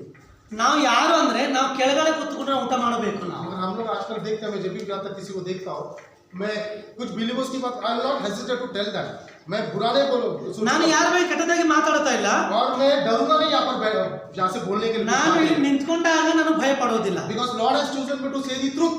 ದೇವರು ನಮ್ಮನ್ನು ಇಲ್ಲಿ ನಿಲ್ಲಿಸಿದ್ದಾನೆ ಯಾಕೆಂದ್ರೆ ನಾವು ಸತ್ಯವನ್ನು ನಾವು ಎತ್ತಿ ಹೇಳಬೇಕು. और प्रभु ने मेरे को यहाँ पर नहीं बोला we shall only preach grace from here, no talk about my worth also। ಅನೇಕರು ಬಂದು ಬರೀ ಆಶೀರ್ವಾದ ಬಗ್ಗೆನೇ ಪ್ರಾರ್ಥನೆ ಮಾಡ್ತಾ ಇರ್ತಾರೆ, ವಾಕ್ಯ ಹೇಳ್ತಾ ಇರ್ತಾರೆ. Now what happened when we go to some believers family, believers sitting on the dining table, ಅನೇಕ ಸ್ಥಳಗಳಿಗೆ ನಾನು ಹೋಗುವಾಗ ಡೈನಿಂಗ್ ಟೇಬಲ್ ಅಲ್ಲಿ ವಿಶ್ವಾಸಗಳು ಕೂತಿರ್ತಾರೆ. and the people who are working in the family, जो लोग काम कर रहे हैं ಅನೇಕರು ಅವ್ರ ಮನೆಯಲ್ಲಿ ಕೆಲಸ ಮಾಡುವಂತವರು, ಪಾತ್ರೆ ತೊಳೆಯುವವರು, they are sitting down and eating food। ಅವರು ಕೆಳಗಡೆ ಕೂತ್ಕೊಂಡು ಊಟ ಮಾಡ್ತಾ ಇರ್ತಾರೆ.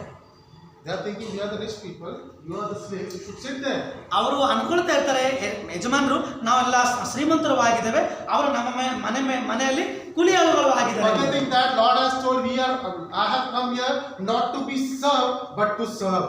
ದೇವರ ಹೇಳ್ತಾ ಬೈಬಲ್ ಹೇಳ್ತಾರೆ ನಾನು ಸೇವೆ ತಗೊಳ್ಳೋದು ಬದಲು ಸೇವೆ ಮಾಡೋದಕ್ಕಾಗಿ ನಾನು ಬಂದಿದ್ದೇನೆ ಎಂಬುದಾಗಿ. इंसानियत हमको भूलना नहीं है, क्योंकि इंसानियत एक प्रभु का छवि है। ದೇವರು ನಮ್ಮನ್ನು ಕಲಿಸಿಕೊಟ್ಟಂತ ವಿಷಯ ಏನಾಗಿದೆ ಅಂದ್ರೆ ಮನುಷ್ಯತ್ವವನ್ನು ಮರೆಯಬಾರದು. ಇದು ಮನುಷ್ಯತ್ವ ದೇವರು ನಮ್ಮನ್ನು ಕೊಟ್ಟಿರೋದು. प्रभु का जो प्लानिंग है, प्रभु का जो योजना है हमारे लिए अपरंपार है। ದೇವರ ಪ್ರಣಾಳಿಕೆ ನಮ್ಮ ಮೇಲೆ ದೊಡ್ಡದಾಗಿದೆ, ನಾವು ಅದು ಮರೆಯಬಾರದು. हम लोगों को आज लोगों को इकट्ठा कर लेके चलना है। ನಾವು ಎಲ್ಲರಿಗೆ ನಮ್ಮವರು ಅಂತ ನಾವು ಅರ್ಥ ಮಾಡ್ಕೊಂಡು ನಾವು ಜೀವಿಸಬೇಕಾಗಿದೆ. मैं यहाँ पर इस विषय में बात इसलिए कर रहा हूँ क्योंकि मैंने देखा कुछ, मैं आप लोगों के विषय में बात नहीं कर रहा हूँ, मैं कुछ बात बताना चाहता हूँ हो रहा है आजकल। ನಾನು अनेक ಸ್ಥಳಗಳಲ್ಲಿ ನಾನು ನೋಡಿದ್ದೇನೆ, ಪ್ರಾರ್ಥನೆಗೆ ಹೋಗುವಾಗ ಈ ರೀತಿ ನಡೀತಾ ಇದೆ. अभी मैंने एक पैराबल पढ़ा था लूक का, जो मैं अभी गॉस्पेल लिख रहा हूँ उसको भी, तो लूक का जो पढ़ रहा था मैं, दैट वाज 13 चैप्टर 13 6 ಲೂಕ ಬರೆದ ಸುವರ್ತಮಾನ 13ನೇ ಅಧ್ಯಾಯದ ತೆಗೆದು ನೋಡೋಣ. ಯಾರಾಗಲು chapter 13 6 to 9 6ರಿಂದ 9 ಓದಿರಿ. ಆಮೇಲೆ ಆತನು ಒಂದು ಸಾಮ್ಯವನ್ನು ಹೇಳಿದನು. ಅದೇನೆಂದರೆ ಒಬ್ಬನೊಬ್ಬನು ತನ್ನ ದ್ರಾಕ್ಷಿ ತೋಟದಲ್ಲಿ ಒಂದು ಅಂಜೂರದ ಗಿಡವನ್ನು ನೆಡೆಸಿದನು. ತರುವಾಯ ಅವನು ಅದರಲ್ಲಿ ಹಣ್ಣನ್ನು ಹುಡುಕುತ್ತಾ ಬಂದನು, ಸಿಕ್ಕಲಿಲ್ಲ. ಬಳಿಕ ಅವನು ತೋಟ ಮಾಡುವವನಿಗೆ, ನೋಡು, ನಾನು 3 ವರ್ಷದಿಂದಲೂ ಈ ಅಂಜೂರದ ಮರದಲ್ಲಿ ಹಣ್ಣನ್ನು ಹುಡುಕುತ್ತಾ ಬಂದಿದ್ದೇನೆ, ಆದರೂ ನನಗೆ ಸಿಕ್ಕಲಿಲ್ಲ. ಇದನ್ನು ಕಡಿದು ಹಾಕು, ಇದರಿಂದ ಭೂಮಿ ಯಾಕೆ ಬಂಜೆಯಾಗಬೇಕು ಎಂದು ಹೇಳಿದನು. ಆದರೆ ತೋಟ ಮಾಡುವವನು, ಅಯ್ಯ, ಈ ವರ್ಷವೂ ಇದನ್ನು ಬಿಡು, ಅಷ್ಟರಲ್ಲಿ ನಾನು ಇದರ ಸುತ್ತಲೂ ಅಗೆದು ಗೊಬ್ಬರ ಹಾಕುತ್ತೇನೆ, ಮುಂದೆ ಹಣ್ಣು ಬಿಟ್ಟರೆ ಸರಿ, ಇಲ್ಲದಿದ್ದರೆ ಇದನ್ನು ಕಡಿದು ಹಾಕಬಹುದು ಎಂದು ಉತ್ತರ ಕೊಟ್ಟನು. ಆಮೇಲೆ if you see this parable, ಈ ಒಂದು ದೃಷ್ಟಾಂತವನ್ನು ನೋಡುವಾಗ ಗಮನಿಸುವಾಗ a man had planted a fig tree. ಒಬ್ಬ ಮನುಷ್ಯನು ತನ್ನ ಒಂದು ಜಮೀನಲ್ಲಿ ಏನಿಟ್ಟಿದ್ದಾನೆ, ಒಂದು ಅಂಜೂರದ ಗಿಡವನ್ನು ಇಟ್ಟಿದ್ದಾನೆ ಎಂಬುದನ್ನು ನೋಡ್ತಾ ಇದ್ದೇವೆ. ये पूरा विषय आप लोग जानते रहेंगे because you are a senior pastor। ಈ ಒಂದು ಸ್ಟೋರಿ ಎಲ್ಲರೂ ಅನುಭವಿಸಿದ ಸೇವಕರುಗಳೆಲ್ಲ ಗೊತ್ತಿದೆ ನಿಮಗೆ. मैं इस बारे में कुछ बताने नहीं, ನಾನು ಎಲ್ಲವನ್ನು ಮುಖಾನುಮುಖವಾಗಿ ಹೇಳೋದಕ್ಕೆ ನಾನು ಇಷ್ಟಪಡೋದಿಲ್ಲ. मैं सिर्फ ग्लिम्स पे टच कर थोड़ा ನಾನು ಸ್ವಲ್ಪ ಟಚ್ ಮಾಡಿ ಹೋಗ್ತೀನಿ. ನಾನು मैं समझता हूँ जब प्रभु ने वहाँ पर उस झाड़ को, पेड़ को देखा, ಯಾವಾಗ ದೇವಾದಿ ದೇವನು ಆ ಮರವನ್ನು ನೋಡಿದನು, और देखा उस पेड़ में फल नहीं है, ಆ ಮರ ನೋಡುವಾಗ ಆ ಮರದಲ್ಲಿ ಹಣ್ಣು ಕಾಣಲಿಲ್ಲ.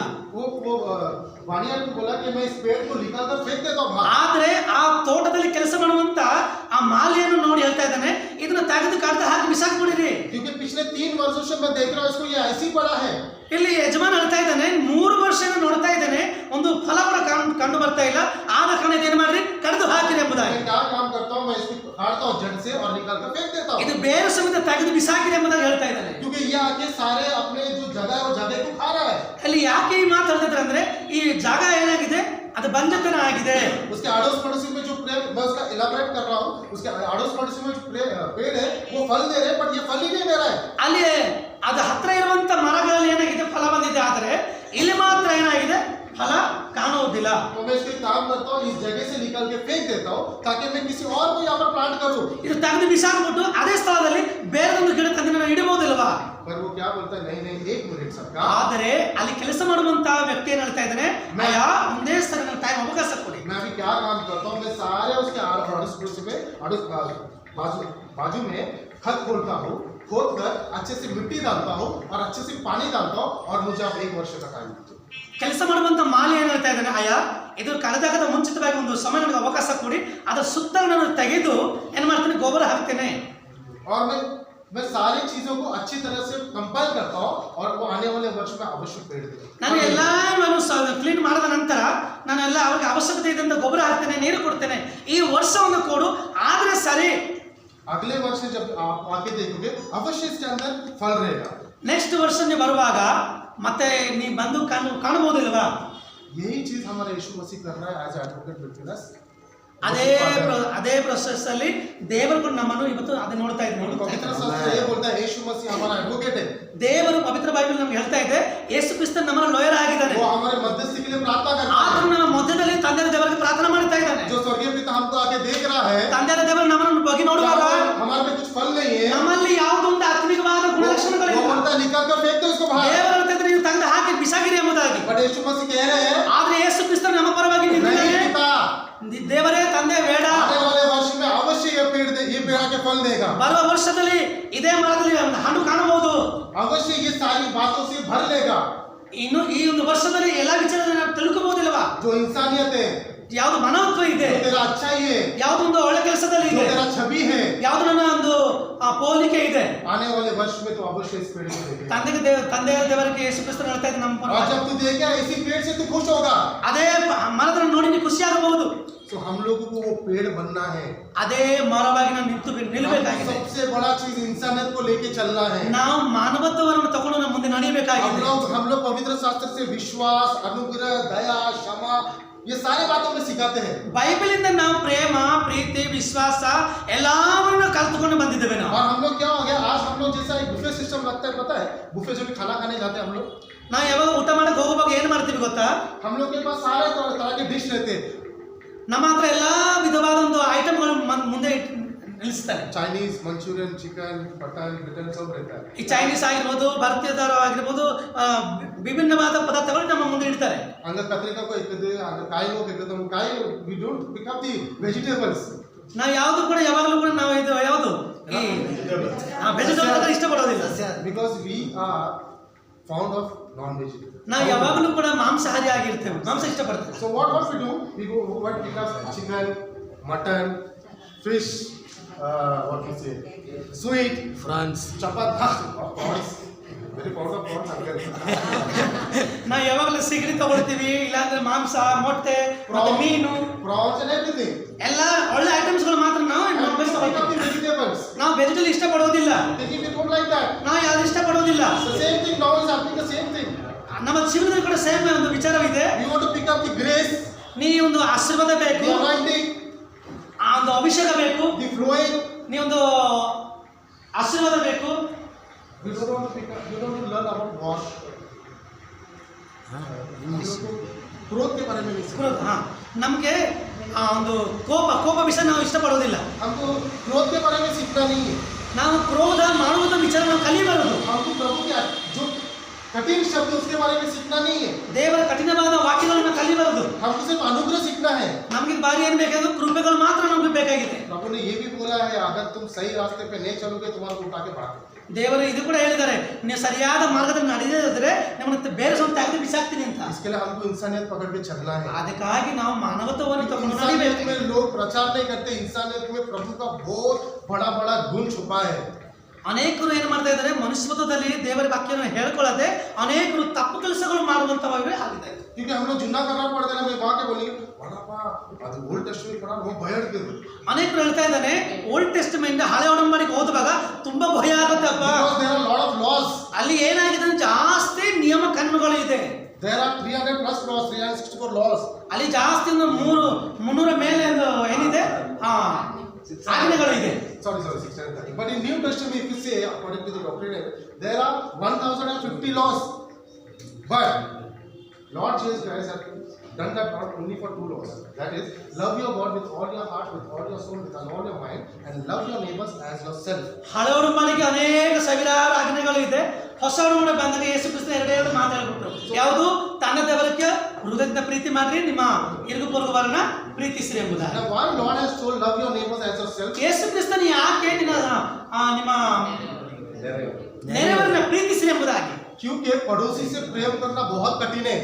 ಯಾಕೆ ದೇವರು ಈ ಮಾತು ಹೇಳಿದ್ರು ಅಂದ್ರೆ, ಅಕ್ಕಪಕ್ಕದಲ್ಲಿ ಇಂಥ ಜನರನ್ನು ಪ್ರೀತಿ ಮಾಡೋದು ಬಹಳ ಕಷ್ಟವಾಗಿದೆ. प्रभु बोला love your neighbors as yourself.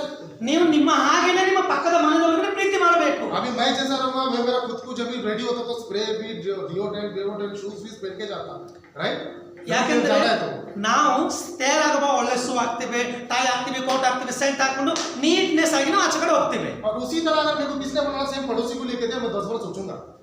ನಾವು ನನ್ನ ಹಾಗೇನೆ ಅವ್ರಿಗೆ ಮಾಡ್ಬೇಕಂದ್ರೆ ನಾವು 10 ಸರಿ ಚಿಂತೆ ಮಾಡಿ ಯಾಕೆ ಅವ್ರಿಗೆ ಮಾಡಿಕೊಡ್ಬೇಕು ಎಂಬುದಾಗಿ. बोलता अपने समान पड़ोसी से प्रेम. ದೇವರು ಹೇಳ್ತಾ ಇದ್ದಾನೆ, ನಿನ್ನ ಹಾಗೆ ನಿಮ್ಮ ಪಕ್ಕದಲ್ಲಿ ಇದ್ದಂಥವ್ರನ್ನ ಪ್ರೀತಿಸಬೇಕು ನೋಡಬೇಕು. सबसे कठिन चीज है ಎಲ್ಲದಕ್ಕಿಂತ ಕಠಿಣವಾದ ವಿಷಯ ಏನಾಗಿದೆ? पड़ोसी से प्रेम करना. ನಮ್ಮ ಪಕ್ಕದಲ್ಲಿ ಇದ್ದಂಥವರನ್ನು ಪ್ರೀತಿಸೋದು. हम लोग तमिल का कभी तरह है ना. So now if we go to the cellar also come back, if we learn good things from God, then also if she is shouting, what will tell? ना कति निकल पाए ओना पाता बार बार बार बार बार ಒಂದು ಸೌಖ್ಯ ಮೇಲೆ ಒಂದು ವೀಟ್ಲೋಗೆಲ್ಲ ಅವ್ರ ಪರಿವಾರ they will our people we ourselves keep on telling something of our neighbors, but it said we should come or kneel down in front of the Lord and pray, Lord make them into your anointing, give them peace, give them wisdom and anointing so that they also know you and come down to your kingdom. This is Lord is teaching us. ದೇವರ ಮುಂದೆ ನಾವು ಮೊಣಕಾಲಾಗಬೇಕು, ಅವರಿಗಾಗಿ ಆಶೀರ್ವಾದಕ್ಕಾಗಿ ಪ್ರಾರ್ಥನೆ ಮಾಡಬೇಕು, ಅವರ ಅಭಿಷೇಕಕ್ಕಾಗಿ, ಅವರ ಬಿಡುಗಡೆಗಾಗಿ ಪ್ರಾರ್ಥನೆ ಮಾಡಬೇಕು. Now we see we read that love your God with all your heart, with all your mind, with all your strength and with all your strength. ದೇವರನ್ನ ನಮ್ಮ ಹೃದಯದಲ್ಲಿ ನಾವೇನು ಮಾಡಬೇಕು, ನಂಬಬೇಕು, ವಿಶ್ವಾಸ ಮಾಡಬೇಕು, ಪ್ರೀತಿ But ಮಾಡಬೇಕು. there are very few who pour out everything for the kingdom of God and walk according to the word of God. ಅನೇಕರು ಇವತ್ತು ಈ ಲೋಕದಲ್ಲಿ ಇದ್ದಾರೆ, ದೇವರಿಗಾಗಿ ಎಲ್ಲವನ್ನೂ ತ್ಯಾಗ ಮಾಡಿ ಈ ವಾಕ್ಯವನ್ನು ಹೇಳಿದವರು ನಡೆಯುವಂತವರಾಗಿದ್ದಾರೆ. मैं विश्वास करता हूँ उन सारे लोगों में से हम लोग यहाँ पर जो बैठे ना, ये चुने हुए लोग हैं. ನಾವು ಎಲ್ಲ ಈ ಲೋಕದಲ್ಲಿ ಇದ್ದಂಥವರ ಮಧ್ಯದಲ್ಲಿ ನಾವೆಲ್ಲ ಕರೆಯಲ್ಪಟ್ಟವರು ಆಗಿದ್ದೇವೆ. Because the Bible says there are many called but few are chosen. ಇಲ್ಲಿ ಅನೇಕರು ಕರೆಯಲ್ಪಟ್ಟವರು ಇದ್ದಾರೆ, ಆದರೆ ಒಯ್ಯಲ್ಪಟ್ಟವರು ಮಾತ್ರ ಕಡಿಮೆ ಜನ.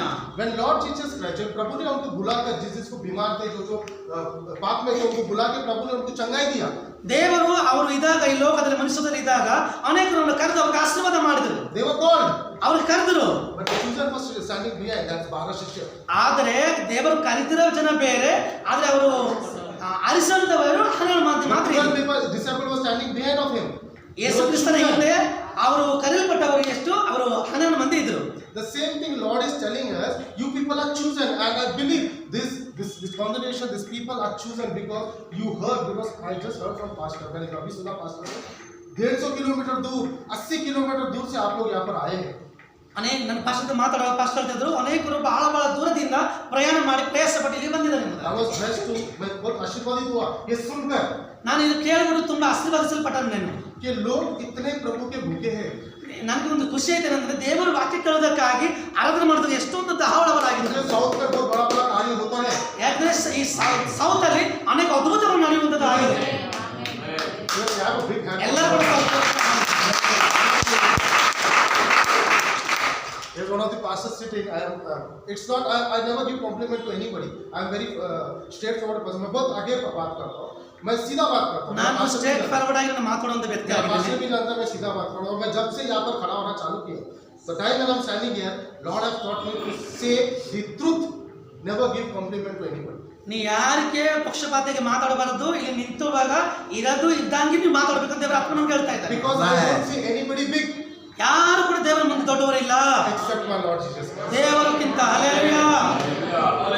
But our servant, a pastor who has saw the vision and he has started the orphanages and the schools and colleges and doing mightily, बहुत सारी चीजें कर रहे हैं और पास्टर के जरिए बहुत सारी चीजें हो रहे हैं। और यहाँ पर आप लोग बैठे हैं, यहाँ पर जो 150 किलोमीटर दूर, 80 किलोमीटर दूर, 50 किलोमीटर दूर से आ रहे हैं, ये प्रभु की अनुग्रह है, प्रभु की दया है, प्रभु का अपना कार्य कि आप लोग विश्वास से चल रहे हैं। ನೋಡ್ರಿ, ನೀವು 50 ಕಿಲೋಮೀಟರ್ 100 ಕಿಲೋಮೀಟರ್ ಅನೇಕ ವಿಧವಾದ ಪರಿಸ್ಥಿತಿಗಳು ಇದು ಕೂಡ ನೀವು ದೇವರಿಗಾಗಿ ಇದು ಬಂದಿದ್ರೆ ಅಂದ್ರೆ ಅದಕ್ಕೆ ಕಾರಣ ಯಾವಂದ್ರೆ ನಮ್ಮ ಜೊತೆ ಇದ್ರೆ ನಮ್ಮ ಡೆಬಿಟ್ ಅವರು ಅವ್ರ ಪ್ರಯಾಸದ ಪ್ರತಿಫಲಗಳು ಇದು.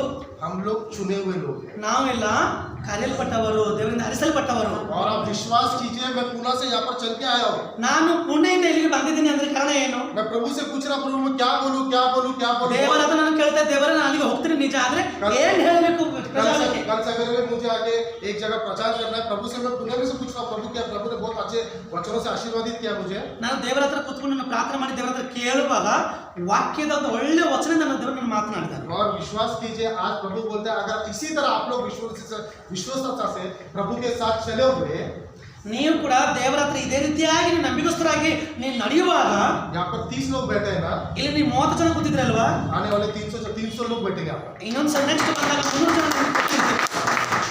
क्योंकि आप लोग चुने हुए लोग, ಯಾಕಂದ್ರೆ ನೀವೆಲ್ಲ ಹರಿಸಲ್ಪಟ್ಟವರು.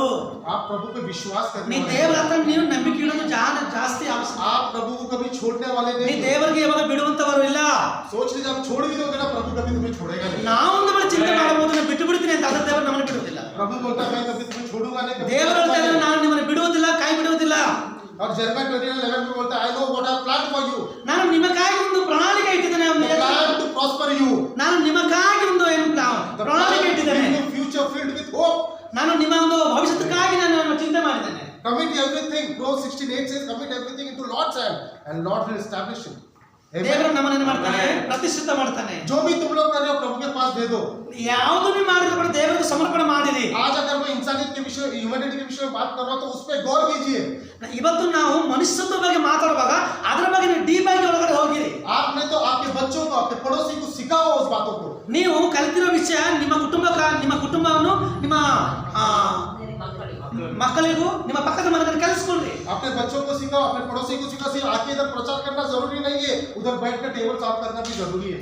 ಇಲ್ಲಿ ಬಂದು ಪ್ರಚಾರ ಮಾತ್ರ, ವಾಕ್ಯ ಮಾತ್ರ ಇಲ್ಲ, ಇಲ್ಲಿಗೆ ಬಂದ ಮೇಲೆ ಕಸ ಕೂಡ ಗುಡಿಸಬೇಕು. पड़ोसी के पास में जाके शक्कर लेना जरूरी नहीं है, ನೀವು ಮನೆ ಪಕ್ಕದ ಹೋಗಿ ಸಕ್ಕರೆ ತಗೊಳ್ಳೋದು ದೊಡ್ಡ ವಿಷಯ ಇಲ್ಲ. उनके लिए प्रार्थना करना भी ಅವರ जरूरी ಹತ್ರ है। ಅವ್ರಿಗಾಗಿ ನಿಮ್ಮ ಮುಖರಿಗೆ ಪ್ರಾರ್ಥನೆ ಮಾಡೋದು ದೊಡ್ಡ ವಿಷಯವಾಗಿದೆ. उनको प्रभु के साथ जोड़ना जरूरी है, ಅವರು ಕೂಡ ನಿಮ್ಮ ಹಾಗೆ ದೇವರ ಹತ್ರ ಅವರು ಬರಬೇಕಾಗಿದೆ. प्रभु के बारे में बताना जरूरी है। ಅವರಿಗೆ देवರ ಬಗ್ಗೆ ನೀವು ತಿಳಿಸಿಕೊಡುವಂತ ವಿಷಯವಾಗಿದೆ.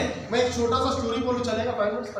ನಾನೊಂದು ಚಿಕ್ಕ ವಿಷಯವನ್ನು ಹೇಳ್ತೀನಿ. ನಾನು मैं एक व्यक्ति था जो आर्मी में एक फौजदार था, आर्मी में फौजदार था, ಒಬ್ಬ ವ್ಯಕ್ತಿ ಆರ್ಮಿಯಲ್ಲಿ ಒಂದು ಫೌಜಿ ಆಗಿದ್ದಾನೆ, ಒಬ್ಬ ಮನುಷ್ಯ. और वो आके एक बार वॉर के लिए गया था, फाइट के लिए गया था, फाइट के लिए गया था वॉर में। ಅವರು ಒಬ್ಬ ಫೌಜಿ ಮ್ಯಾನ್ ಅದು ಯುದ್ಧಕ್ಕಾಗಿ ಅವರು ಆಚೆ ಕಡೆ ಹೋಗಿದ್ದಾರೆ. तो जब वॉर चल रहा था, ಯಾವಾಗ ಯುದ್ಧ ನಡೀತಾ ಇತ್ತು, उसके ऊपर एक गोली आने वाला था, ಅವ್ರ ಹತ್ರ ಒಂದು ಬುಲೆಟ್ ಬರಬೇಕಾಗಿತ್ತು.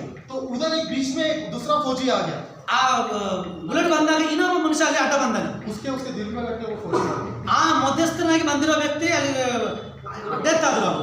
तो वो फौजी ने क्या किया, उसका जो शव लेके वो उसके पिताजी के पास गया। ಆ ಡೆತ್ ಆಗಿರೋ ವ್ಯಕ್ತಿದ ಹೆಣವನ್ನು ತಗೊಂಡು ಹೋಗಿ ಅವ್ರ ತಂದೆ ಮನೆಗೆ ಅವ್ರು ಕರ್ಕೊಂಡು ಹೋದ್ರು. लास्ट सर्वेंट में जैसे जाते हैं फौजी लोग घर पे, तो वो उसके घर पे गया। ಈಗ ಒಬ್ಬ ಮನುಷ್ಯ ಡೆತ್ ಆದ ನಂತರ ಏನ್ ಮಾಡ್ತೀವಿ, ನಮ್ಮ ಒಂದು ಭಾರತೀಯ ಪ್ರಥಾ ಪ್ರಕಾರ ಕರ್ಕೊಂಡು ಹೋಗಿ ಅವ್ರ ಮನೆಗೆ स्टोरी के ಸೇರಿಸ್ತೀವಿ. बारे में पता है किसको कुछ? ಇದ್ರ ಬಗ್ಗೆ ಯಾರಿಗೂ ಗೊತ್ತಿದ್ಯಾ? तो वो घर पे गया और उसके पिताजी को बोला कि आपका बेटा बहुत अच्छा व्यक्ति था। ಅವರ ಅಪ್ಪ ಹತ್ರ ಹೋಗಿ ಈ ಫೌಜಿ ಏನ್ ಹೇಳ್ತಾ ಇದ್ದಾನೆ, ನಿನ್ನ ಮಗ ಬಹಳ ಒಳ್ಳೆ ಮನುಷ್ಯನಾಗಿದ್ದ. आपका जो बेटा था वो हमेशा लोगों के लिए अच्छा ही करने वाला लोग ನಿಮ್ಮ था। ಮಗ ಬೇರೆಯವರಿಗಾಗಿ ಒಳ್ಳೆ ಕೆಲಸವನ್ನು ಮಾಡುವಂತ ವ್ಯಕ್ತಿ ಆಗಿದ್ದನು. जो गोली मेरे पास आ रहा था, ಯಾವುದು ಬುಲೆಟ್ ನನಗೆ ಬಂದು ಹೇಟ್ ಆಗಬೇಕಾಯಿತು, उसने उसके छाती पे ले लिया ಆದ್ರೆ ಅವರು ಅಡ್ಡ ಬಂದು ಅವರು ತೀರ್ಕೊಂಡ್ರು, ನಾನು ಬಚಾವಾದೆ. और उसने मौत को अपना लिया। ಅವರು ಆ ಮರಣವನ್ನು ಆತನು ಏನು ಮಾಡ್ತಾನೆ ಅವರು ಸ್ವೀಕಾರ ಮಾಡಿದನು. और मैं कुछ दे तो नहीं सकता आपको, ನಾನು ನಿಮಗೆ ಏನು ಕೊಡಕ್ಕೆ ಆಗೋದಿಲ್ಲ, बट मैं तुमको एक चीज दे सकता हूँ. ಆದ್ರೆ ಒಂದೇ ಒಂದು ವಿಷಯ ನಾನು ನಿಮಗೆ ಕೊಡಕ್ಕೆ ಶಕ್ತ आपके ಮಾಡಿದ್ದೇನೆ. बेटे ने बोला कि आप आके पेंटिंग के बहुत बड़े शौकीन हो.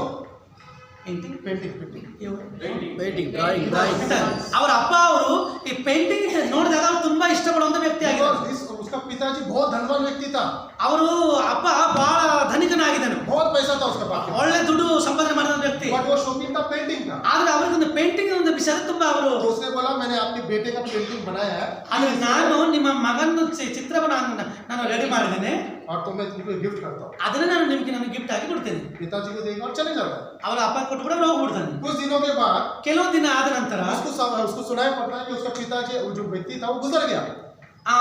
ಕೆಲವು ದಿನ ಆದ ನಂತರ ಅವರು ತಂದೆ ಅವರು ಡೆತ್ ಆಗಿರೋದು ಇವ್ರಿಗೆ ಗೊತ್ತಾಯ್ತು. हाँ, तो वो वापस जाता है उनको देखने के लिए. ಮತ್ತೆ ಏನ್ ಮಾಡ್ತಾನೆ, ಇವರು ಬರ್ತಾನೆ, ಅಪ್ರೋಚ್ ಬರ್ತಾನೆ, एक लास्ट बार देख के आने के लिए जाता है. ಲಾಸ್ಟ್ ಸರಿ ಒಂದ್ಸರಿ ಹೋಗಿ ನೋಡ್ಕೊಂಡು ಬರ್ತೀನಿ ಎಂಬುದಾಗಿ. बट वहाँ पर क्या होता है, उसका वहाँ पर शव रखा रहता है और उधर आके बहुत सारे पेंटिंग भी रखे रहते हैं. ಅಲ್ಲಿ ಅವರು ಹೆಣ ಇದೆ, ಅದ್ರ ಜೊತೆಲಿ ಅವ್ರು ಇಷ್ಟಪಡುವಂತ ಎಲ್ಲ ಪೇಂಟಿಂಗ್ ಗಳು ಕೂಡ ಸುತ್ತಮುತ್ತಲು ಇಟ್ಟಿದ್ದಾರೆ. तो जब भी उसका शव चले जाता है ಯಾವಾಗ ಇವ್ರದ್ದು ಹೆಣವನ್ನು ತಗೊಂಡು ಹೋಗ್ಬಿಡ್ತಾರೆ, तो उन लोग एक अनाउंसमेंट करता है उसका मैनेजर ಅವ್ರ ಮ್ಯಾನೇಜರ್ ಒಂದು ಅನೌನ್ಸ್ಮೆಂಟ್ ಮಾಡ್ತಾರೆ ಅಲ್ಲಿ कि आज शाम को इसके बाद फ्यूनरल सर्विस के बाद आप लोग को यहाँ पर आना है क्योंकि पेंटिंग का ऑक्शन लगने वाला है. ಇಲ್ಲಿ ಒಬ್ರು ಅನೌನ್ಸ್ಮೆಂಟ್ ಮಾಡ್ತಾ ಇದ್ದಾನೆ, ಡೆತ್ ಬಾಡಿ ಹೋದ ನಂತರ ಇಲ್ಲಿ ನಿಲ್ಲಿಸಿರುವ ಇದು ಪೇಂಟಿಂಗ್ ಗಳು ಏನಾಗ್ತದೆ ಹರಾಜು ಹಾಕ್ತಿವಿ. शाम को सब जगह से लोग आते हैं, ಎಲ್ಲಾರು ಸಾಯಂಕಾಲ ಎಲ್ಲ ಬಂದಲ್ಲಿ ಕೂಡ್ತಾರೆ, अमीर से अमीर व्यक्ति आता है ಒಳ್ಳೆ ಒಳ್ಳೆ ಧನಿಕರುಗಳು ಬರ್ತಾರೆ. क्योंकि एक एक पेंटिंग का कीमत रहता है करोड़ अरबों रुपया रहता है. ಅಲ್ಲಿ ನಿಲ್ಲಿಸಿರುವ ಎಲ್ಲ ಪೇಂಟಿಂಗ್ ಗಳು ಕರೋಡರ ಲೆಕ್ಕದಲ್ಲಿ ಹೋಗುತ್ತದೆ. सब पेंटिंग लगाया जाता है. ಅಲ್ಲಿ ಪೇಂಟಿಂಗ್ ಗಳು ನಿಲ್ಲಿಸಿದ್ದಾರೆ, तो लोग बोलते हैं कि कभी होगा स्टार्ट ये पेंटिंग. ಯಾವಾಗ ಇದು ಕೂಗ್ತಾರೆ ಹರಾಜು ಹಾಕ್ತಾರೆ ಎಂಬುದಾಗಿ. तो वहाँ पर वो मैनेजर एक पेंटिंग को निकालता है, उसका बेटे का पेंटिंग. ಅಲ್ಲಿ ಮ್ಯಾನೇಜರ್ ತೆಗಿತಾನೆ, ಅವರು ಮಗಂದು ಒಂದು ಪೇಂಟಿಂಗ್ ತೆಗೆದು ನಿಲ್ಲಿಸ್ತಾನೆ. वो बोलता है जब ये पेंटिंग का ऑक्शन होगा तभी सारे पेंटिंग का ऑक्शन स्टार्ट होगा. ಅವರ ಮ್ಯಾನೇಜರ್ ಹೇಳ್ತಾ ಇದ್ದಾನೆ, ಈ ಮಗನ ಪೇಂಟಿಂಗ್ ಫಸ್ಟ್ ಹರಾಜಾದ ನಂತರ ಅದರ ನಂತರ ಉಳಿದಿರೋದನ್ನ ಮಾಡ್ತೀವಿ. लोग वहाँ पर सब पेंटिंग के शौकीन लोग रहते हैं. ಅಲ್ಲಿ ಅನೇಕರು ಪೇಂಟ್ ಅನ್ನು ಇಷ್ಟಪಡುವಂತ ವ್ಯಕ್ತಿಗಳು ಅಲ್ಲಿ ಕೂತಿದ್ದಾರೆ. वो पेंटिंग को देखते हैं क्या टाइप का पेंटिंग है यार, कितना गंदा पेंटिंग. ಅನೇಕರು ನೋಡ್ಬಿಟ್ಟು ಹೇಳ್ತಾರೆ ಇದು ಯಾವ ಪೇಂಟಿಂಗ್ ಬಹಳ ಕಚಡವಾಗಿದೆ, ये उसका बेटे का फोटो भी नहीं दिख रहा सीधा से, क्या टाइप का ಈ पेंटिंग. ಪೇಂಟಿಂಗ್ ಯಾವ್ದು ಅವರ ಮಗನ ಫೋಟೋ ಸರಿಯಾಗಿ ಕಾಣಿಸ್ತಾ ಇಲ್ಲ, और ये पेंटिंग कौन खरीदेगा. ಈ ಪೇಂಟ್ ಯಾರು ತಗೊಂಡ್ತಾರೆ, मैं तो नहीं खरीदूंगा ನಾನು पेंटिंग. ತಗೊಳ್ಳೋದಿಲ್ಲ. सब लोग बोलते हैं मैं नहीं खरीदूंगा पेंटिंग. ಎಲ್ಲರೂ ಒಬ್ಬೊಬ್ಬರೇ ನನಗೆ ತಗೊಳ್ಳೋದಿಲ್ಲ ಅಂತ ಹೇಳ್ತಾ ಇದ್ದಾರೆ. पर व्यक्ति जो बैठा था वहाँ पर ಆದ್ರೆ ಆಚೆ ಕಡೆ ಒಬ್ಬ ವ್ಯಕ್ತಿ जिसने ಕೂತಿದ್ದಾನೆ, पेंटिंग को बनाया था ಇದು ಯಾರು ರೆಡಿ ಮಾಡಿದ ಆತನ ಆಚೆ ಕೂತಿದ್ದ, वो बोलता है पेंटिंग मैं खरीदता हूँ. ಆತನ ಹೇಳ್ತಾ ಇದ್ದಾನೆ ಯಾರು ತಗೊಳ್ಳೇ ಪರವಾಗಿಲ್ಲ ಅದನ್ನ ನಾನೇ ತಗೊಳ್ತೀನಿ ಅಂತ. तो जो कॉस्ट था ಅಲ್ಲಿ ಯಾವ್ದು ಬೆಲೆ ಇತ್ತು, कॉस्ट के अनुसार वो पेंटिंग उसको बेचा ಅವ್ರು गया. ಯಾವ್ದು ಹರಾಜು ಹಾಕಿದ್ರು ಅಷ್ಟೇ ಹಣ ಕೊಟ್ಟುಬಿಟ್ರು ಅವತ್ತು. जैसा पेंटिंग बेच गया, ಆ ಪೇಂಟಿಂಗ್ ತಗೊಂಡ್ರು, मैनेजर ने अनाउंसमेंट किया, ಮ್ಯಾನೇಜರ್ ಅನೌನ್ಸ್ಮೆಂಟ್ ಮಾಡ್ತಾ ಇದ್ದಾನೆ, ऑक्शन समाप्त हुआ. ಎಲ್ಲ ಸಮಾಪ್ತ ಆಯ್ತು, ಎಲ್ಲ ತೀರಿತು ಎಂಬುದಾಗಿ. सब लोग बोले क्या बात कर रहे हो, ಏನ್ ಹೇಳ್ತಾ ऑक्शन ಇದ್ರಿ, नहीं हुआ. ಆಪ್ಷನ್ ಇಂದು ಆಗೋಯ್ತು ಅಂತ ಯಾಕೆ ಹೇಳ್ತಾ ಇದ್ರಿ, ऑक्शन तो अभी स्टार्ट भी नहीं हुआ. ಇನ್ನು ಸ್ಟಾರ್ಟ್ ಆಗಿಲ್ಲ. वो उसने बोला कि पिताजी का एक विल था, ತಂದೆ ಡೆತ್ ಆಗಿರೋ ತಂದೆದು ಒಂದು ಆಸೆ ಇತ್ತು, जिसने बेटे का पेंटिंग खरीदा ಇದು ಯಾರು ಈ ನಮ್ಮ ಮಗನದು ಪೇಂಟಿಂಗ್ ಯಾರು ತಗೊಳ್ತಾರೋ वो सारे पेंटिंग और संपत्ति का हकदार बनेगा. ಈ ಎಲ್ಲಾ ಪೇಂಟಿಂಗ್ ಅಧಿಕಾರಿ ಆತನು ಬರ್ತಾನಂತ. उसी तरह अगर हम लोग यीशु मसीह को ग्रहण करते हैं, लोग समझते हैं यीशु मसीह को दे नहीं सकता, बट इफिशियंस बुक से कहता है 1:4 with all heavenly relief he has blessed you already. Hallelujah, Amen. Amen. So we have to accept Lord and we have to keep on praying for people, our neighbors, our पड़ोसी के लिए हम लोग प्रार्थना करते हैं हमेशा और बताते रहना कि हमारा परमेश्वर धनवान है, जो अनुग्रह दया क्षमा से धनी करता है और हमको हर एक बातों से तृप्त करता है कि हम इस संसार में कैसे चल रहे हैं. ದೇವರ ಸ್ತೋತ್ರವಾಗಲಿ. ನಮ್ಮ ದೇವರು ಒಳ್ಳೆಯವನ್ನು ಆತನು ರಕ್ಷಣೆ ಮಾಡುವ ದೇವರಾಗಿದ್ದಾನೆ, ಕೃಪೆಯಲ್ಲಿ ಐಶ್ವರ್ಯ ದೇವರಾಗಿದ್ದಾನೆ, ಅನೇಕ ಆಶೀರ್ವಾದಗಳ ಆತನಲ್ಲಿ ಇದೆ, ಆತನ ನಿಧಿಯಾಗಿ ನಾವು ಮಾಡುವಂಥ ದೇವರಾಗಿದ್ದಾನೆ. ಕೇವಲ ನಮ್ಮ ಪ್ರಾರ್ಥನೆ ಎಲ್ಲ ಪಡೆಯಬಹುದು.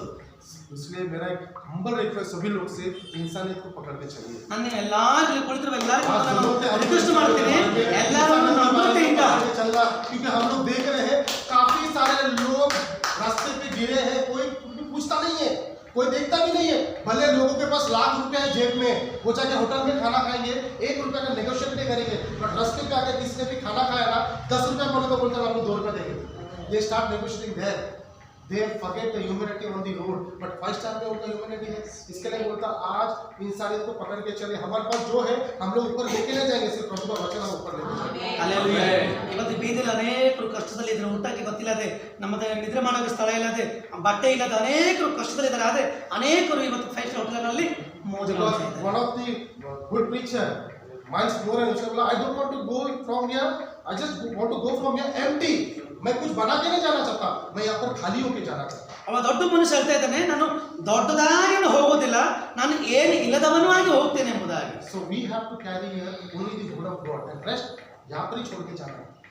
ನಾ ಎಲ್ಲಿ ಹೋದ್ರೆ ಕೂಡ ದೇವರ ವಾಕ್ಯದಿಂದ ನಾವು ಹೋಗ್ಬೇಕು. So इसलिए मैं बोलता हूँ इंसान को पकड़ के चलिए, मानवत्वವನ್ನು ನಾವು अपने ಹೇಳ್ಕೊಂಡು पड़ोसी ಹೋಗೋಣ. से हो सके तो वैसे प्रेम कीजिए जैसे हम हमारे साथ करते हैं, तो देखो आशीष कैसा बरसता है आपके लिए। ನಾವು ಅನ್ಯರಿಗೆ ಪ್ರೀತಿ ಮಾಡುವಾಗ, ಅನ್ಯರಿಗಾಗಿ ಪ್ರಾರ್ಥನೆ ಮಾಡುವಾಗ ಯಾವ ರೀತಿಯಾಗಿ ಆಶೀರ್ವಾದ ದ್ವಾರಗಳು ದೇವರು ತೆಗಿತಾನೆ ಆವಾಗ ನಮಗೆ ಗೊತ್ತಾಗ್ತದೆ. थैंक यू बोलता सभी लोगों को अपॉर्चुनिटी और मैं सुनने को, क्योंकि मैं आप लोगों से बहुत छोटा हूँ, बट आपने नम्रता से सुना मेरे, इसके लिए मैं कोटि कोटि धन्यवाद देता हूँ। मैं छोटा ಎಲ್ಲರೂ ಕೂಡ ತಾಳ್ಮೆಯಿಂದ ಎಷ್ಟುವರೆಗೂ ಸಹನದಿಂದ ನಾನು ಹೇಳುವಂತ ಮಾತುಗಳು ಕೇಳೋದಕ್ಕಾಗಿ ನಾನು ಹಾರ್ಟ್ಫುಲ್ಲಿಂದ ನಿಮಗೆಲ್ಲ ಥ್ಯಾಂಕ್ಸ್ ಹೇಳ್ತೀನಿ. हिंदी में चले ನಾನು ನಿಮಗಾಗಿ ಹಿಂದೆ ಪ್ರಯತ್ನ ಮಾಡ್ತೀನಿ. भाई हम आके बंद करें, ಎಲ್ಲರೂ ಕೂಡ ಕಣ್ಣು ಮುಚ್ಚಿಕೊಳ್ಳೋಣ. तमिल हिंदी हिंदी हिंदी पूरी बोलो तमिल हिंदी में कर दो. तमिल का था बट ಎಂದು तमिल ரொம்ப ಡೇಂಜರ್ ಆಗಿದೆ. ಫಸ್ಟ್ ಒಂದು ತಮಿಳು ಕೋಡ್ ಆಗಿದೆ. If I am speaking in English, half English is going inside, half English coming outside. So Hindi Hindi में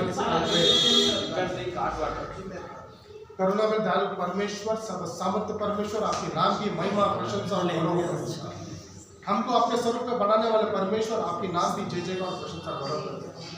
धन्यवाद करता प्रभु इस अद्भुत और महान संधि के लिए प्रभु, जो तूने मुझे दिया है प्रभु। पुणे से लेकर बैंगलोर तक तूने मुझे संभाला प्रभु, तेरे विश्वसनीय दासों के बीच में मुझे लाया, इसलिए मैं कोटि कोटि धन्यवाद देता हूँ प्रभु। मैं धन्यवाद देता प्रभु, यहाँ पर प्रत्येक बैठे हुए लोग हैं प्रभु, प्रभु ये मेरे से सीनियर है प्रभु, ये लोग पवित्र शास्त्रों को बहुत बारीकी से जानते हैं प्रभु, पर वो यहाँ पर बैठ के नम्र रीति से सुने प्रभु। ये तेरी अनुग्रह है प्रभु, ये तेरी दया है प्रभु, ये दिखाता है प्रभु ये लोग तेरे वचनों के भूखे प्रभु, तेरे वचनों के प्यासे प्रभु। और तेरा वचन कहता है प्रभु, जो भी तेरे पास आएगा प्रभु, ना कभी वो भूखा ना कभी प्यासा रहेगा प्रभु, जो तेरे से पीएगा और तेरे से खाएगा प्रभु, ना कभी भूखा और प्यासा रहेगा। तो परमेश्वर है प्रभु, हमेशा अपने भावों को खोलकर तो हमेशा अपने बच्चों को गले से लगाने के लिए तृप्त रहता है प्रभु। हमेशा तू सोचते रहता है प्रभु, कभी तेरे बच्चे तेरे पास है प्रभु। आज ये विषय में तो सिखाया प्रभु कि हमको इंसानियत को पकड़ के चलना है, हमको हमारे पड़ोसी के लिए प्रेम करना है, पड़ोसी के लिए प्रार्थना करना है। धन्यवाद करता हूँ प्रभु इस वचन के लिए प्रभु, मैं प्रार्थना करता प्रभु ये वचन हम सभी के हृदय में गिरे प्रभु, और फलवंत हो प्रभु 30 गुना 60 गुना 100 गुना। आने वाले दिनों में प्रभु तेरी महिमा, तेरी प्रशंसा, तेरी गौरव इनके जीवनों में हो प्रभु, इनके परिवार में यीशु मसीह की शांति हो प्रभु, प्रभु इनके सेवा में यीशु मसीह की शांति हो प्रभु। प्रभु वो जहाँ भी जाए सुरक्षित है प्रभु, इनके सेवा में संजीवनी आए प्रभु। लोग तेरे विषय में जाने प्रभु, जब भी ये बातें करें प्रभु, ये लोग इनको नहीं देखे प्रभु, पर यीशु मसीह की छवि इनमें देखे प्रभु। I bless these people in the name of the Lord Jesus Christ. Let the anointing flow in their family, in their ministry. Let revival come into their ministry, Lord.